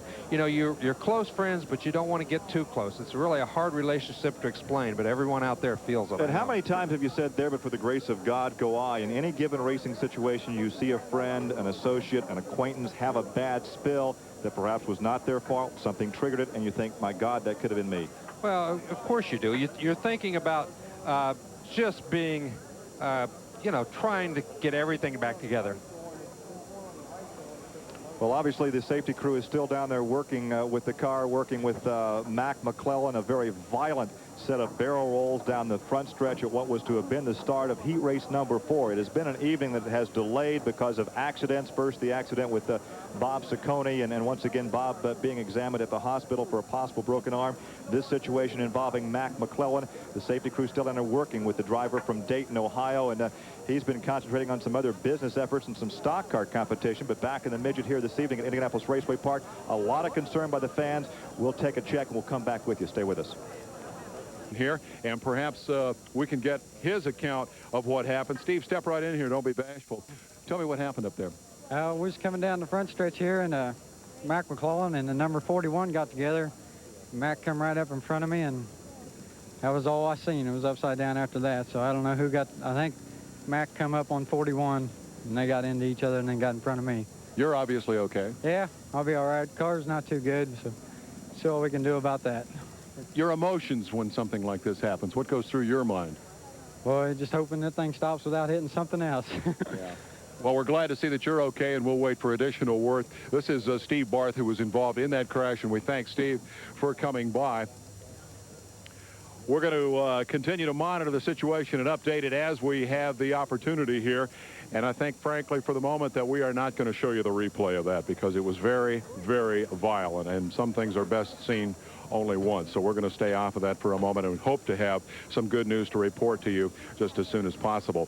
Gary Lee and Larry Rice calling the action here this evening in what has been a tumultuous evening on Saturday Night Thunder, and it started with such promise with 2 main events to run here this evening in the 4 qualifying heat races. The first, those main events marred by a couple of crashes, a little controversy right off the bat, as the man who had won 4 races coming in here, Doug Coletta, was involved in a first lap tangle in the first feature that was triggered by Danny Drynan. Coletta got out of the car and said he thought Drynan hit him on purpose. Drynan said, no, we don't race that way, and we are in fact friends. So words exchanged in the heat of battle, quickly overshadowed by the crash involving Bob Cicconi. Cicconi, as we said, apparently okay, possibility of a fractured left arm, and that is the situation we're continuing to monitor over Methodist Hospital. Here, overshadowing all of that, a violent crash involving Mack McClellan as we went to the start of the 3rd qualifying heat race. If depending on how things evolve here this evening, we hope to still bring you the 30-lap main event. That would be tonight's feature, having opened with the rained-out feature from last week. We're going to do our best to bring you up to date on the additional news from around the racing world, but right now let's bring in the guys up in the booth. It's never, ever fun to cover this kind of a moment, guys. Well, certainly, Dave and Larry, it isn't, but to underscore what we've talked about, these cars are built to take abuse. The drivers wear the arm restraints to keep the arms inside in case the driver is knocked out. The helmet tether right here under the arm, the neck brace. So, and Mack had everything in there in the car as we saw it go over a multiple barrel roll situation. The cage was intact. As we indicated before, we're not going to re-show the accident because of the violence of it. But at this point, we don't know, but it appeared like the cage did its job. Well, you know, you can only hope that it all did its job. Mack was very careful. He's been racing with ASA cars. He's been racing midgets for a long, long time. I used to watch him run every night out here at the Speedrome, and he was always a very careful kind of a guy. He always did things very cautiously. He's always the first to come and complain if he thought somebody was doing something out of the way. So he just got caught up in a bad situation, and hopefully all of the safety equipment that USAC requires and most of the people around the country require has done its job. It was a case where he came along. This was the second car. In fact, Mel was driving a sister car to this, the Jacobs chassis. And Mack came along, had some sponsorship money, which is pretty typical of racing today. Hey, I've got enough sponsorship money to buy some tires for this particular race. Let's go racing. So he has really a brand new race car because Mel was driving the sister car, which is a couple of years old. Well, he's been heavily involved with WINS and their new program in racing. The WINS Extend Challenge. The WINS Extend Challenge. And they were trying to bring along young drivers. They connected with Mack. He was going to kind of run the program. He was getting some ASA experience through it and also some midget races through it. So he was trying to pull this whole program together for them and for some of the younger drivers in the USAC organization. And, you know, I think possibly that's... Indianapolis Raceway Park, Saturday Night Thunder with the USAC midget action on hold in the cleanup for the Mack McClellan accident. And we are expecting word momentarily on Mack's situation. We do understand that the Lifeline helicopter will be brought in to transport Mack to Methodist Hospital. And we hope to get an additional report here in just a moment on the situation. We're going to continue to update the situation elsewhere in the racing world. The Indy cars are in action this weekend, their annual trip north of the border. Let's take a look at how they've qualified up in Toronto. Double check that. It is USAC Sprints, and these are the standings. And remember, we'll be seeing them in action next week. Robbie Stanley out spectating here this evening, leading the standings over Eric Gordon and Jim Keeker, who has been on the hot streak of late. Steve Butler had a great run last week from the back of the pack at Terre Haute. Tony Stewart rounding out the top 5 in the sprint car division. Here's your qualifying for the IndyCar race at Toronto. Bobby Rahal on the pole again. Emerson Fittipaldi outside row 1, then Mike Andretti. Paul Tracy in for Rick Mears on the Penske operation. Mears still nursing that Indy 500 injury, is going to sit out the race. And Mario Andretti, back from his 500 crash, will line up 5th. It was a new track record. Danny Sullivan, Raul Boesel, Scott Pruitt, John Andretti, and Al Unser Jr. round out the top 10 in qualifying for the race tomorrow in Toronto. We'll take a look at how the Toyota Atlantics ran today. It was David Empringham winning the race over Steve Cameron. Patrick Carpentier ran 3rd, Calvin Fish 4th, and Jacques Villeneuve, that's got to be Gilles' son. There are a couple of Jacques Villeneuves, as you know. There's Uncle Jacques as well, but this is Jacques Villeneuve, the young star of the Japanese Formula 3 series, who has come back to his home country and run 5th here this afternoon. We can take you out of the West Coast and look here. P.J. Jones in the Toyota put her on the pole at Laguna Seca for the IMSA Camel GTP race tomorrow with Juan Fangio outside. Great day for Toyota as they take the front row from Davy Jones and Jeff Brabham. Chip Robinson rounding out the top 5, and P.J. did break the track record, and we understand that Paige Jones has qualified 2nd for the Barber Saab race. So it's a good day for the Jones family out of Laguna Seca, and of course that's the reason that Paige is not here to drive the Hooters car this evening at Indianapolis Raceway Park. So that pretty well brings us up to date on the other racing action around the country. Again, we are hoping to get more information on Mack McClellan that we can pass along to you. The preliminary indications are that Mack has indeed suffered injuries to his extremities. Our guys commented on the fact that his arms were flailing around a good bit as that car barrel rolled down the straightaway. Here is the cleanup in progress on the racetrack, and we will bring you whatever additional word we have just as soon as it is available. So it is a tough situation here on Saturday Night Thunder. It's never fun to cover this sort of an instance, but again, I think we've made a good call perhaps in not bringing you the rather violent replay of this crash, which began actually on what was a false start for the 3rd qualifying heat race. And as yet, of course, no decisions about what will transpire for the rest of the evening. The crowd waiting respectfully to see what will transpire here this evening. The initial plan was to run both the 3rd and 4th qualifying heats of 8 laps each to qualify the final 16 drivers for the feature, and then to come back with that 30-lap main event. So we'll stand by and bring you additional news as quickly as we have it. We appreciate you being with us on Saturday Night Thunder. We're in Indianapolis Raceway Park. We'll take a break and come right back. Very patient, and once again the Lifeline helicopter being brought in from Indianapolis Methodist Hospital. The drive from here to Methodist about 20 minutes, the flight just a few minutes. That's right, and you know, they use a Lifeline whenever absolutely possible in a situation like that, and I think they're smart in bringing it in this case because you don't want to waste any time when there's a serious injury. A grim injury, but that's the place you want to be if you have an injury like that at Indianapolis Methodist Hospital with the crew that they have there. So once again, as we said before, as we look over our shoulder here from the broadcast booth high above the front straightaway, we have cars being pushed off, so the racers are ready to refocus their attention on the task at hand. and that is to go out and finish in the top 6 and make the main event. We can't think about what has just happened. We have to think about what's coming up. That's right. Never see Rick DeLardo. He's being pushed off. He was involved in that crash right at the very beginning of it. He's obviously fixed his race car back on the racetrack and ready to go racing, as are the rest of the guys in the race. And like I said, Gary, they have other things to focus on. It won't be until later on tonight that they have a chance to stop and think about what's happened on the racetrack in this past half hour, because now they have to go racing. Let's go back down to the pit area in Davis Spain. Information slow in coming, but it is coming. We have just been advised that Mack McClellan is semi-conscious at the track hospital awaiting the arrival of that helicopter. I find that very, very encouraging news after the crash that he took.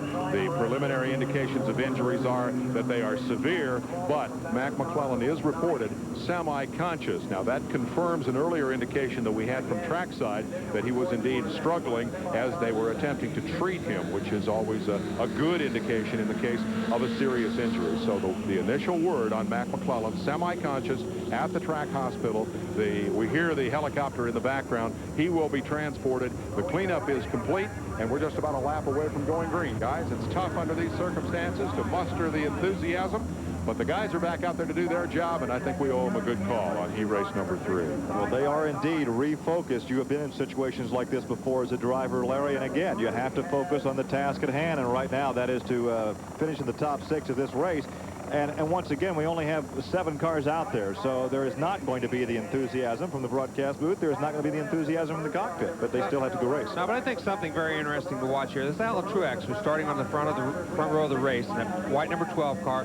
This is only his 4th time on pavement ever, and he's doing really, really good job in that race car. Well, a problem right there at the start. They will not get the yellow, or they'll not get the green. The yellow remains out. If you have just joined us expecting to see baseball tonight, it has been one of those nights in motorsports. We've had a number of crashes, one very vicious crash involving Mack McClellan, and he is being airlifted to Indianapolis Methodist Hospital. So that is why we're only into our 4th heat race, and the schedule still calls for a 30-lap feature. We're still not really sure what the status of that is as far as television coverage this evening. You mentioned Aaron Truex. He has that George Tucker-built Pontiac engine, a good car engine combination, and that helps a youngster. It certainly does. Whenever you've got a good car, good engine program, it really helps. There we see another, almost had an accident right there. There's 2 guys pulled to the inside all at the same time. 4 abreast. Yeah, it's 4 abreast, and this racetrack just isn't wide enough to go 4 abreast. Well, a big lead down the backstretch. This is the first lap. Once again, the top 6 will transfer, which means only 1 driver from this event will fail to make it. We see the white number 6 car. That is Gary Cameron. That is a Subaru-powered midget. Gary is the sprint car veteran who is now concentrating on USAC competition in both the sprints and the midgets. Yes, he's doing a very good job. We've got 6s running 2nd, 3rd, 4th. Right? Well, now that 18, Kais Bell kind of to an end.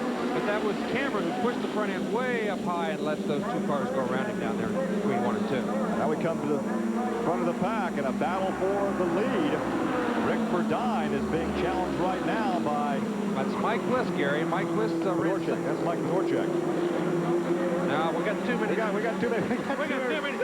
There's only 7 number 6s here. Well, we got Norchek in a 6. We got Bliss in a 6. You're right, Mike Bliss. You have to forgive us, but I said earlier if they put a number 91 on every one of the Chicago Bears and had John Madden try to call the game, he'd be in trouble too. When you go ahead, you were right and I was wrong. If you go ahead, as we look at the tread cam.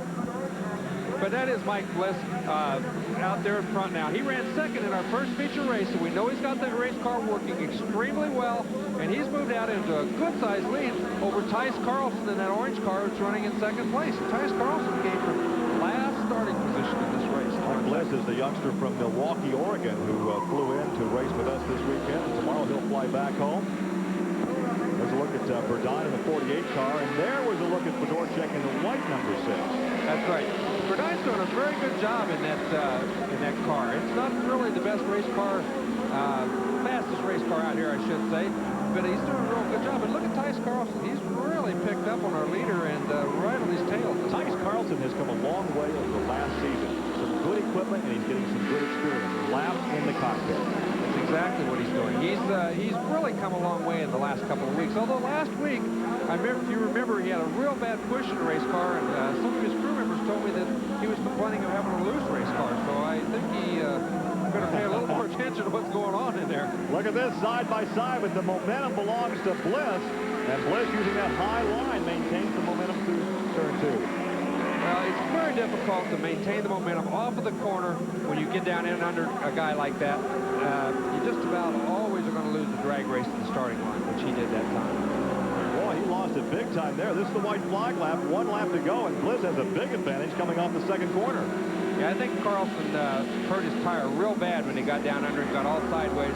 He must have really, look how loose he is. Look at that thing sliding around back there.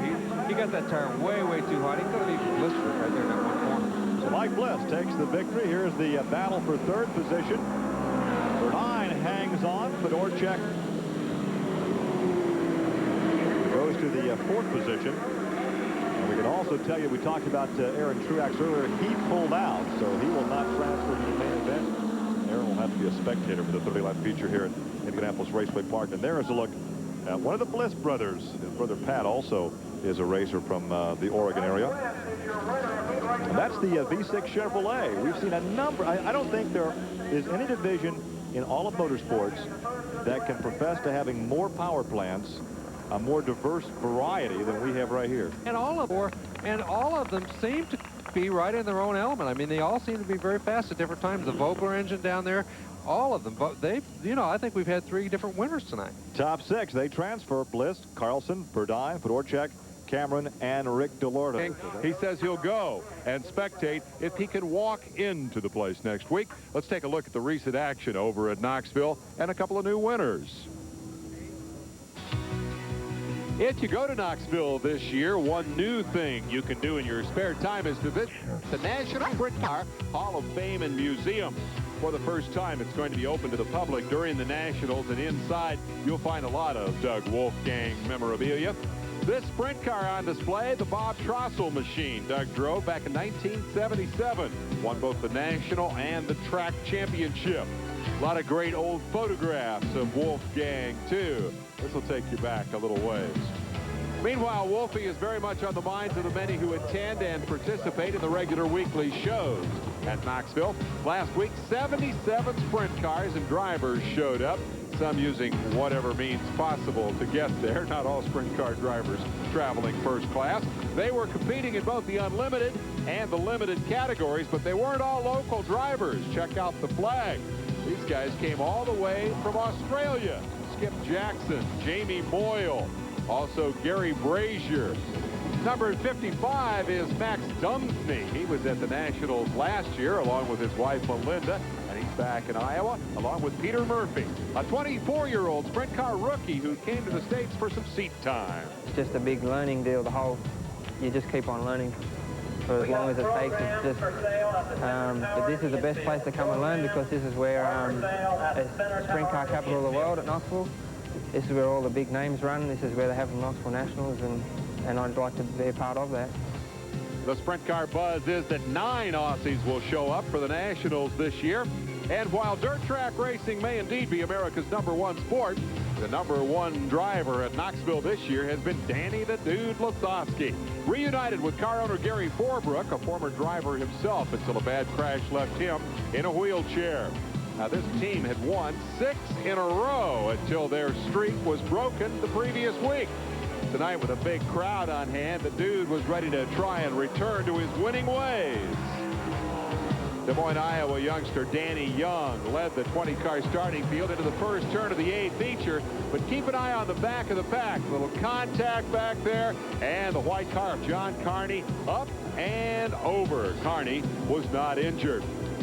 Let's move ahead to the restart. Lasowski biding his time in third, while just ahead Randy Smith was battling Young for the lead. And look at Smith blow right by, demonstrating why he was fast qualifier for the evening.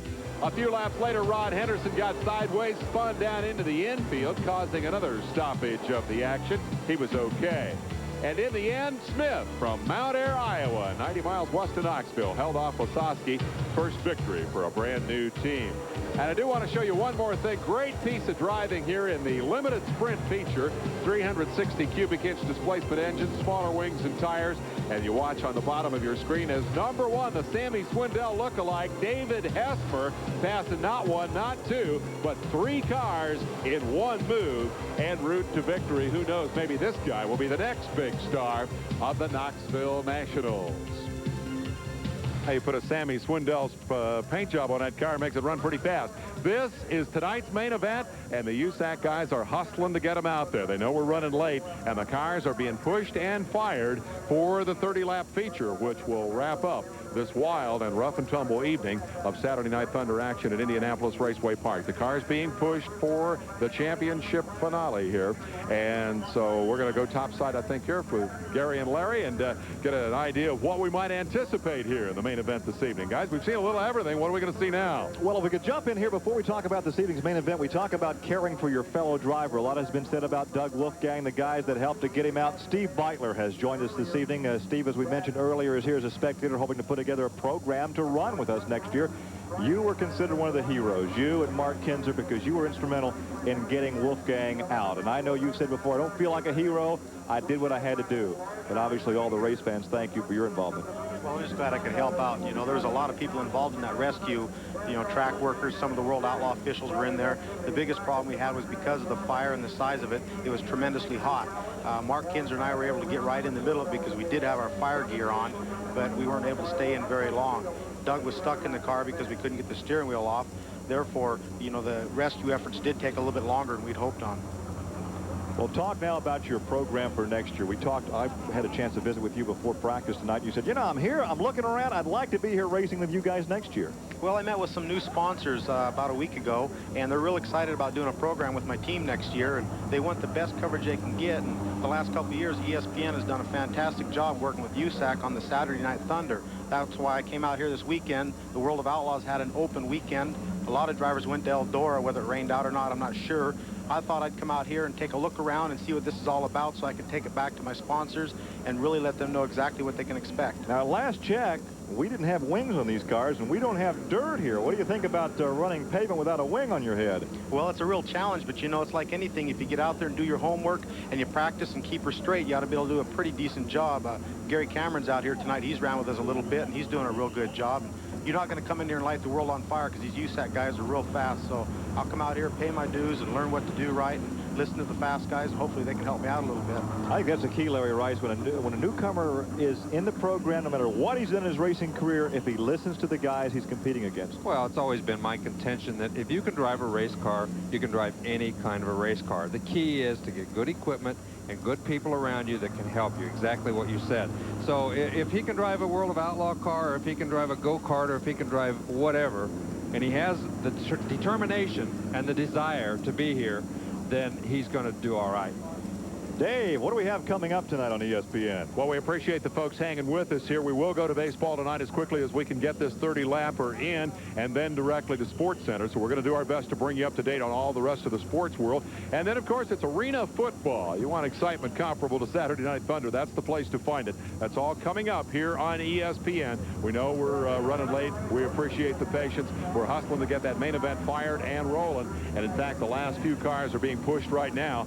So as they begin to form up the field, I think we'll be underway with green flag racing very quickly. And I, for one, believe that Steve Beitler would make a heck of a pavement race car driver, having seen what I've seen him do on the dirt. Let's go back up topside, see if we can hear from the guy who's got a pretty good night going here with one main event and one heat race victory so far. Guys? Okay, we're going to try to get a hold of Kenny Irwin. Kenny, can you hear me now? I hear you loud and clear. Okay, you're getting ready for this main event. What's going to be your plan here at the first few laps of this main event? Hey, just to take my time, we're starting in the 6th row, so we're starting pretty far back for this feature. Just to take my time and work my way up slowly. If you have the patience to get up front, are tires going to be a factor? Well, we put on a harder tire, so we're going to run an 8 for this feature here, so I feel like the tires ought to last pretty good. Okay, well, good luck, Kenny. We're going to be watching you back there from 12th position. Cars I would like to say that my prayers go out to McClellan and Thank you. Well, that's pretty good. He's lining up for the feature, and his thoughts are with a fellow driver that has been injured here this evening. I jumped on his answer when I started to say the cars are lining up behind the pace car, which is driven by Jeff Gordon. Jeff has done it all this evening. He was a flagman. He was up here interviewing with us, calling a race with us. Now he's driving the pace car. And speaking of driving, we've got to get a mention in for all the folks in southern Indiana, northern Kentucky. Come out Wednesday evening to the Salem Washington County Fairgrounds, because Rice-A-Roni and yours truly will be having a grudge match in, I think, dwarf cars maybe. They didn't invite the other guy because they saw him cheat out at Ventura. They said, we don't want a cheater. We want a good shootout between you two. So we're going to be out there Wednesday. Come and see us at the County Fair in Salem, Indiana. Dave?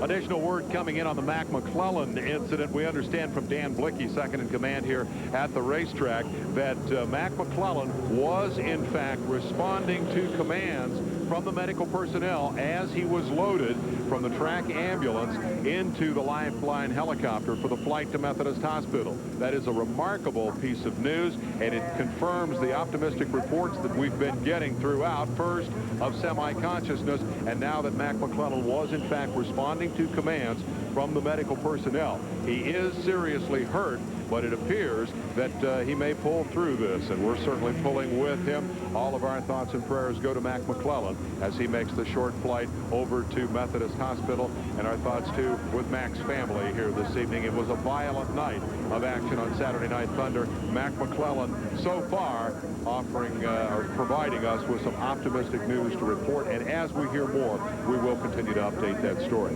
We're back to the action. Guys, call the show for us. Well, you know, starting up in front this evening, Jimmy Keeker is on the pole. Jimmy has won twice this season on ESPN. He won in a sprint car and then that big Silver Crown race, so he has really been on a roll. We've not seen him in the past couple of weeks because he's been racing sprint cars the night that we've been on the air with the midgets. Let's take a look at the starting lineup now. Row 1, there is Keeker. Alongside will be Mike Bliss. In row 2 for the starting lineup, Mike Stryker, your defending national champion, and a former champion, Russ Gamester. In the third row, inside it's Tice Carlson and Dan Dryden, your fast qualifier. In the fourth row, inside there's the veteran Johnny Parsons and Mike Fedorchak alongside in one of the many 6 cars we have this evening. Stevie Reeves in 4D and Kenneth Nichols in 81 comprise row 5. In the 6th row, Jim Hettinger. And there's Kenny Irwin, who has been a real star of our show this evening. In the 7th row, Mark Gerke, and the 7-time USAC champion, Mel Kenyon. In the 8th row, on the inside, Phil French, his first midget ride this season, and Andy Michener outside in the 6M car. It's Mike Mason and Gary Cameron sharing row 9. In the 10th row, on the inside, Barry Reed outside, the sprint car veteran, Tony Elliott. In the 11th row, it's Rick Verdine and Jim Mahoney, and rounding out the field, row 12, Brian Gerster and Rick DeLorto. Okay, Brian Gerster, then Rick DeLorto. Oh, you just said that. How come I missed that? Okay, we're getting ready for the feature race. You know, I tell you, I think Kenny Irwin's going to have a very tough time coming from 12th position. There's so many fast race cars in this race, Gary, that it's going to be very difficult for him to come from 12th position up to 3rd. Those guys in the first 6 positions have one big advantage. Well, now let's pass along a program note for those of you expecting to see baseball tonight. Obviously, with all the crashes that we've had here, we're delayed in our feature. But immediately following the conclusion of this feature, we'll have Sports Center and then baseball tonight. So for all of you sports fans tuning in and expecting to see something else, you're watching USAC Copenhagen Skull Midget Racing from Indianapolis Raceway Park and following us Sports Center and then baseball tonight. Okay, I want to say hello to Carl McCormick, longtime USAC official. He had a heart attack last week. We just want to wish him well, too, because I know he's watching us tonight, and he's not feeling too good either. Well, can he make it 2 in a row this evening? Kenny Irwin has been hot. He won the first 30-lap feature, which was rained out from last Saturday. He won his heat race. He's talked to us. He's done almost as much as Jeff Gordon has done. I don't think he can do it. 12th position is a long way back. If he can do it from back there, he's really got to be quick. I think Danny Dryden's going to be tough. And I'll tell you what, Stevie Reeves has looked better in that number 4 car tonight than he has looked all year long. And he could be a factor for tonight's over. Interesting, the owner of that car, Dave Calderwood, is from Bakersfield. And his backyard almost adjoins the Oildale racetrack out there, where Turkey Night will be held this November. So he's coming out here, and of course, he'll welcome all of us to his backyard this November for that major prestigious race. Okay, it's going to be very interesting to see here whether Jim Keeker or that V6 of Mike Bliss's gets the jump off the start.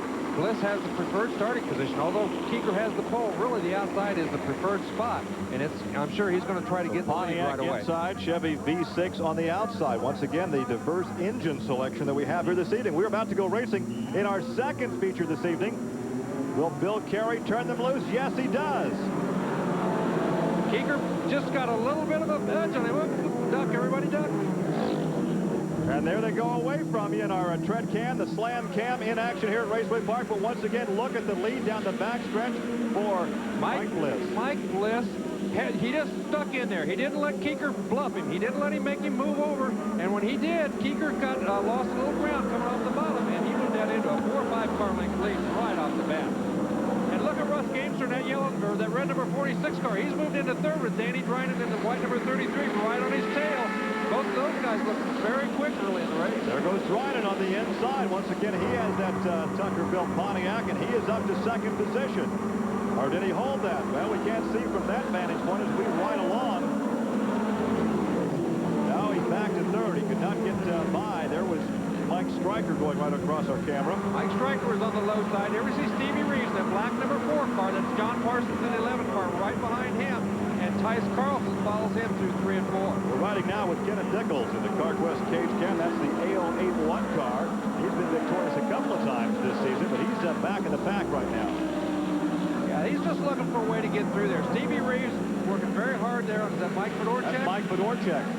And as he goes on by, that is... And here comes Parsons. Look at Johnny Parsons. That's the Vogler-powered white chassis. Jimmy White, the builder. And Parsons giving this car perhaps the best ride it has had in a long time. Well, I think that's definitely the best of that car. I've seen that car run this past couple of years. But Johnny has so much expertise in helping to set that race car up. Well, not that some of the other guys haven't. I think they just pick away at it little by little, and finally they picked it up. But look up here at the front of the pack. And now we go back in the cockpit, and up the front of us is Tice Carlson in that number 18 car. As you can see, Kenneth Nichols worked that steering wheel off the 13-degree banking in turn 2 and down the backstretch. Okay, Danny Dryden has moved into second position. He's gotten around Jimmy Keeker. That's Gamester in the red car running in 4th position. This is second, third, fourth. That's your leader. Clear out there in the front, and Dryden has moved into second. I think Danny Dryden is the fastest car on the racetrack, but he has let Mike Bliss get into a big, big lead. But they've only completed 6 laps. We have a lot of racing to go, and Dryden has the time now, if he doesn't abuse the right rear, to close down that gap. Now, look how he's pulled away from Jim Keeker. He has run Kenny Irwin running 11th. He's in 11th position now, right behind the Toyota-powered car of Mark Gerke in the Toyota-powered number 14.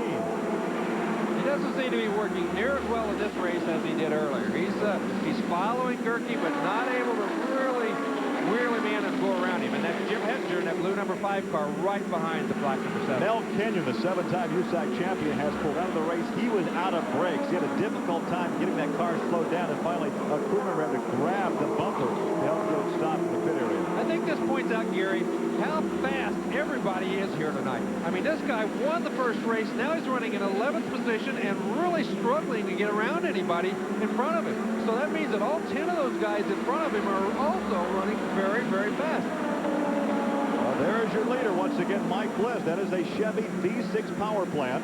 In the Beast chassis, Ralph Potter has put that combination together. A long time campaign in the midgets with his sons primarily. And there's a battle for third. Jimmy Keeker, that's a Pontiac powered car. And of course the Scat V4. And that's Scat V4 and Russ Gamester's 46 car. That's right. Russ Gamester's quicker than Keeker right now, but he just doesn't seem to be able to find a way around him. He goes in a little higher, tries to pull down, but he just cannot quite get off the corner fast enough to get around him. Keeker once again looking for a midget victory here on ESPN. He's won with the sprint cars. He's won with the Silver Crown cars. And right now back there in 3rd position. But we have a yellow. Got another car upside down. And it's Gerke again. Mark Gerke, who got upside down a couple of weeks ago at Winchester and barrel rolled, is upside down again. It's Jimmy Hettinger setting there sideways. Jim Hettinger is also involved down there. And there is Gerke. But we can see moving in the cockpit. Mark is trying to extricate himself from that car. He really had that Toyota working this evening. We talked about Kenny Irwin and how well Kenny did in that first feature, but that Toyota was right with that Pontiac power plant that Irwin's using. That's exactly right. We've talked about the power plants, how quick they are. You can see Mark Gerke moving around inside. There's Jim Hettinger. Doesn't seem to be a whole lot of damage to his race car. It looks like he might have just spun to miss them. But so let's see if we can get on a replay, Gary. He's already sideways there, and it just flips over. You get on that soft left side, and it just knuckled under and turned him over, and it kind of rolled around in the roll cage. Not a real violent flip. You can see Jim Hettinger down there trying to tell everybody, don't hit me, because I'm a dead duck sitting right here in the way. Officially, we're being told now 10 laps are completed. We still have 20 laps to go, and every now and then, Larry Rice, as you well know from your motorsports career, we have a night like this. Yeah, you know, you do have some nights like this. It's tough. You know, we've had 3 people upside down, 4 people upside down. That one wasn't real bad right there. He kind of got up there and rolled around on the cage a little bit, but it wasn't too bad. Well, there's a look at Jim Hettinger in the 5 car, the Ray Bestis Beast chassis, and he was okay. Maybe able to restart. I think he spun to a stop to avoid the crash. Once again, 10 of 30 laps completed. We're coming. Once we refire, on hold here for the crash up in turn 4. Johnny Parsons, Tice Carlson, Kenneth Nichols, Mike Fedorchak, and Kenny Irwin up from 12th to 10th now as this race unfolds. Irwin, who has already won twice tonight, once in a feature and again in the qualifying heat race for this event. But remember, he qualified badly and as a result had to start back in 12th spot. I have some additional news on Mack McClellan that has just been provided to me here. Mack McClellan, in addition to responding to commands from the medical personnel, is also responding to questions in the helicopter en route back to Methodist Hospital. That is remarkable news, and again, the reports continue to be ever more optimistic about Mack McClellan after that horrendous barrel roll crash down the front straightaway on the aborted start of one of our qualifying heats. To briefly recap the situation here, it's important, I think, to know that the Methodist Hospital personnel actually staffed the track here along with the track's own medical personnel. So it was, in fact, the Methodist emergency room physician who was first to treat Mack McClellan in the car. He was then transferred to the track hospital, subsequently to the helicopter. The initial reports were that he was semi-conscious, then that he was responding to commands, and most recently that he is responding to questions from the doctor in the helicopter en route to Methodist Hospital, where Mack McClellan will be treated for his injuries. No further word on the extent of those injuries. We had an initial report of fractures to the extremities, which seems very likely given the fact that his arms were flailing around in the cockpit. But beyond that, we know nothing about the specifics of his injuries except these optimistic reports that we continue to receive. So we continue to hope the best for Mack McClellan. I hear engines firing, the thunder resuming at Indianapolis Raceway Park as we go back topside to Gary and Larry. And there is a look at the car Stevie Reeves is driving. There's Dave Calderwood off the right rear, and there's Bob East in the red shirt, the builder of the car. And he has been bumped back about 4 positions. He was riding in 5th, but he apparently jumped the start, and he's going to be moved back to 9th. It's not nice to fool the USAC officials. No, they don't put up with it, and I think they're going to give us a look at the start of the main event. This is what caused the penalty, a 4-position penalty. There he's down low, coming through 4. Everybody else is nose to tail. He's way out of position. He's up 1 row already.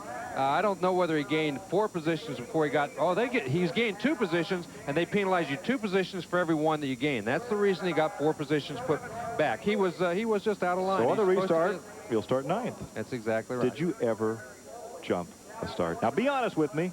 I never got caught. Well, that's an honest answer. Did you hear that, Dave? Yeah, I'm updating my notes here, guys. I'm sorry I didn't hear what you said. I was checking on Kenny Irwin. We understand that Irwin did get involved in that incident down there and has bent up the left front of the car. The wheel itself is bent, and some of the suspension components are bent, so they're scrambling to try to get Irwin back into the race. I don't know. Can you talk to him on the radio? Maybe he can tell you firsthand better than I can what's going on. But Kenny Irwin, a 2-time winner already here tonight, is damaged and a questionable restarter. Let's go back up top. Might be a good idea if we can try to raise Kenny once again. Kenny, can you hear us on the radio? Coming through loud and clear. What happened up there? We heard you got some damage. Yeah, the orange car, he tried to do a slide job under somebody and spun himself out. And when he come back up the track, and I caught him with my my left front, and then the right rear smacked the wall. Did you get it fixed? Would you have everything so you could get it fixed in time? We do. I'm just not sure how good it's going to handle now. Well, we hope you handle real well. Good luck. I don't know if I like this idea, because if we mic'd every one of those drivers, we'd be out of business. They could just call their own race, couldn't they? For those of you that have just tuned in expecting to see something else and are surprised to see the USAC Copenhagen Skull Midgets, Our situation is this. We have been delayed because of a number of accidents, including a very violent crash involving Mack McClellan. We're getting some very good reports now, initial reports from the helicopter flying Mack back to Methodist Hospital. But coming up immediately following the conclusion of this USAC midget feature, we will go to Sports Center, and then following Sports Center, baseball tonight. So we've shuffled the programming schedule just a bit to accommodate all you race fans that would like to see all the action, and we're delighted to have a chance to stay on the air and bring you, hopefully, another 20 laps of midget racing. That's right. And all you fans, you should write to Bristol and tell them how much you appreciate this, too, because they could have very easily taken this off the air. Then arena football following all of that. So Sports Center, baseball tonight, and arena football all coming your way following USAC midget racing here this evening. There is a look at Jim Keeker, and Keeker was running, I believe, third. He'll be third on the restart. And there's a look at Barry Reed, and he has the Buick head on that engine, so another power plant here this evening. So once again, we have 10 of the 30 laps now completed, so we will line them up with all. Carlson was 6th when the red flag flew. There was a throttle linkage problem. That will sound familiar if you know about Bob Cicconi's exploits earlier here tonight. Cicconi was involved in a crash. Throttle stuck when he went back out. He went over the wall. Cicconi is going to be okay. The first of our major crashes here tonight. Tyce Carlson says, I don't want any repeat of that. He has retired the car from 6th position as we prepare for the restart of the 30-lap feature here. Still with 20 laps to go. And Mike Bliss, who didn't get to race twice last weekend, got rained out on the West Coast, came back here, got rained out again. Determined to win a feature tonight. Bliss is your leader.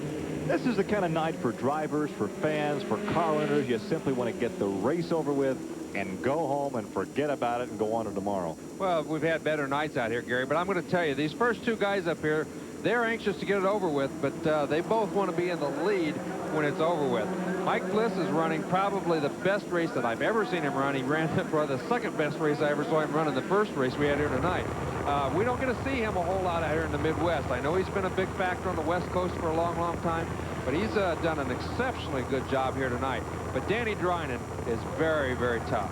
A look in the AL81 car. That is Kenneth Nichols, and he will be in the 6th position. He was 7th on the red flag, but as we've just indicated, Tyce Carlson could not continue. That car has been scratched, and that moves Nichols up 1 position. He will restart in 6th. I would think that the red has been an advantage for one particular driver, Danny Drynan. Danny was trying to close down that gap that had been developed by your leader, Mike Bliss, and in doing so could have used the right rear tire. Now with the yellow, it's a complete restart. Well, it's probably helped several of the guys. Jimmy Keeker had fallen back to 3rd position. It might have helped him a little bit.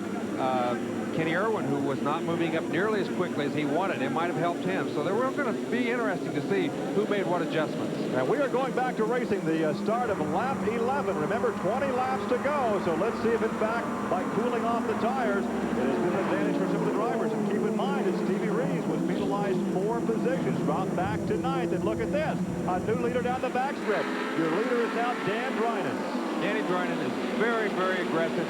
I figured that he was going to come right out and give it a shot right off the bat, which he did. He moved Mike Bliss right on over, and that's going to be a tough, tough man to beat now. Danny Drynan, we talked before, he's won here at Raceway Park this season. He builds his own chassis. George Tucker does that Pontiac engine. And there right behind is the Potter race car, which has that V6 Chevrolet. I'm impressed with Mike Bliss. When Drynan went around him, you know, he could have just given up and sat back there and said, okay, you got it. But he's not. He's going right back after him, and he's going after him pretty doggone hard. Let's go back once again and see how he got the lead. Now, once again, your leader on the restart was Bliss. And there's how he took the lead. Oh, man, he took him right up to the wall, Gary. Mike Bliss had to get out of the throttle. He didn't have any choice right there but to get out of the throttle or to get in right in the middle of another big crash. He elected to get out of the throttle, give Danny Drynan a little room. You know, I'm sure that they'll talk about that later. Yeah, I think they'll be talking about that later. There's Johnny Parsons very close to the wall in that 11 car. We are riding along with the AL81. That's the car driven by Kenneth Nichols. Parsons again moving very, very well. He's right on the back end of Russ Gamester, trying to figure out a way to get around him. You know, you try to get a run on a guy. You try to get up and then come down to low and get a big shot on him going down the back straightaway. He doesn't get it done, so he's going to have to fall back in line. Kenneth Nichols in the Beast chassis chasing a white chassis right now, built by Jimmy White, the 11th car, the son of the late Johnny White, who had a fantastic racing career going until the Carolina in a sprint car accident. There's a great battle with Keeker right there in that yellow number 6, and there is Gamester in that Scat V4 in the red number 46, and there is Parsons, and there is Nichols. All four of these guys running right together. 3rd, 4th, 5th, and 6th. All of them trying to make a move on the guy in front of them, just can't quite do it. Parsons moves down to the bottom. He can't make it on the bottom. Gamester goes to the bottom. You know, they're all running very, very smooth. They're trying to see if there's a place on the racetrack that they're fast. You know, they're trying to go in high, coming off low. They're trying to go low, slide up in front of them. But look at this. Look at him. Battle for the lead. Third form, but Bliss could not hold it down there. Boy, very difficult to pass that low coming through 4. Bliss wants to let him know that I'm capable of repaying the favor, pal, so don't get too comfortable up there in the lead, because I'm right here on your tail. I'll return that slide job, giving half a chance. Yes, he would. We'll talk about it after the race. Believe me, a half a car length more, and he would have repaid that slide job. He just needed another half car length to make Danny Drynan be the one that had to get out of the throttle instead of him. We talk a lot about torque like on a road course, but obviously torque comes into play here, carrying the momentum coming off the corner. Well, that's very true, and it's very tough to do what Mike Bliss was doing there and maintain it for very many laps where he's going to wear out his right rear. I wouldn't be surprised to see him following for a few laps now. We're back in the car cam now and watching Gamester trying very hard to get around Keeker. He's going to go in low. No, but as he moves down, he gives an opening to Kenneth Nichols on the outside. Now, Nichols, notice who's not there. Parsons is not there because he's dropped back 2 positions. And Nichols goes by for 4th. Kenneth Nichols up to 4th. Again, very patient. He was the 4th car in this line. Now he's the 2nd car in this line. I think he did it with patience. He followed and he followed until he got an opening and just picked them off one by one. This is the battle for 3rd. He's going to put a slide job on Jim Keeker. 10 laps to go, and he's up to 3rd. Keeker drops to 4th. Russ Gamester, the red 46, is back to 5th. Very nice job right there. He didn't move him over. He didn't scare him. All he did was run right under him, very close to him. And when he got around, he moved right up in front of him and cut the racetrack off. 9 laps to go as you look back there at the nose of Keeker's yellow car. Now the question is, as this battle has developed throughout the last 4 or 5 laps for 3rd, 4th, and 5th, well, here comes Parsons again, back in 6th position. There's Gamester in 5th, the red car. The yellow car is Keeker. He is 4th. But I'm wondering back in the front of the pack if Bliss has something left for your leader. Well, I don't know. It looks like Parsons is trying very hard to get underneath Gamester in that red number 46 car. Gamester, in turn, is trying to get around Keeker in the yellow car. But neither one of those two guys quite has enough momentum to get around Keeker. Once Kenneth Nichols got up the side of him, he just motored right on by and pulled away, though. Well, once again, you're looking at 4th, 5th, and 6th right together on the racetrack as they work lap number 24. 6 laps to go. That is Keeker in the yellow car, and here comes Gamester, a former midget national champion. And now we go back, and there's a look at Irwin on the high side, and there comes Stevie Reeves to the low side. And those are the 2 guys we'll see next week in those short wheelbase V6 race cars as the sprint cars return to Saturday Night Thunder. Yeah, they'll be doing battle next week here, too, only in little different race cars. 7th and 8th and 9th right there. So Reeves is running 9th where he restarted this race. We go back to the front of the pack as they complete lap 25, 5 laps to go. Now there could be some traffic out in front of these 2 guys in just about a half lap or so. Drynan continues to lead in the white 33. They go by Rick DeLordo. Mike Bliss has second. Mike Bliss has just settled back in there in 2nd position. I don't think he's got much left. I think he kind of wore that tire out when he tried those 2 little slide jobs underneath him. So it's going to be very, very tough for him to get around him at this point. And he doesn't seem to be, you know, he can run a couple car lengths back, but he can't quite get up there and muster up the what he needs to get under him and give him a shot. That was Rick Burdine that just went by on the back stretch as we go back to that battle for 4th, 5th, and 6th. That is Keeker in the 4th position, the yellow number 6. And there is Gamester still pressuring him as they go by DeLordo. There's Parsons in the blue 11 car. Parsons looks to the inside but cannot make that stick. Well, maybe he does. He was trying to trap Gamester behind Keeker, but he couldn't get the job done. Well, it's all the momentum down there. Exactly. Keeker seems to be running pretty low through 4. I would think Gamester might try to go on the outside of him, but instead he tries to go to the inside of him, pulls right up the side of him, but not quite enough momentum. White flag the next time by. That is the battle for the lead. Drynan looking for his second victory here on ESPN this season. And there is Mike Bliss out of Milwaukee, Oregon. Down at number 4. That's the fastest place on a racetrack for Bliss. He tries it again, but he can't quite do it. He just doesn't have quite the speed to get into 3 in order to pull it off down into 4. They'll have one more slower car out in front of them. He might be able to use that slower car to get on by. There's a battle once again for 5th, 6th, and 7th. All right, here is your last 2 corners. The last 2 as they move under Barry Reed. Look at this. No, he can't do it. I thought maybe he had a shot on the high side as Barry moved down, but Drynan hangs on for the victory. So Drynan wins for the second time this season here on ESPN. Dave Despain, down to you in the pit area. All right, congratulations to Dan Drynan, winner of our second 30-lap feature here this evening. As we leave you in a hurry here from ESPN, continuing optimistic reports on Mack McClellan injured here in a bad crash. Our thanks to ESPN for staying with us here this evening. Let's not have another Saturday Night Thunder like this for a while. Dan Drynan finishes on a bright note with a great victory. Fast qualifier wins the main event.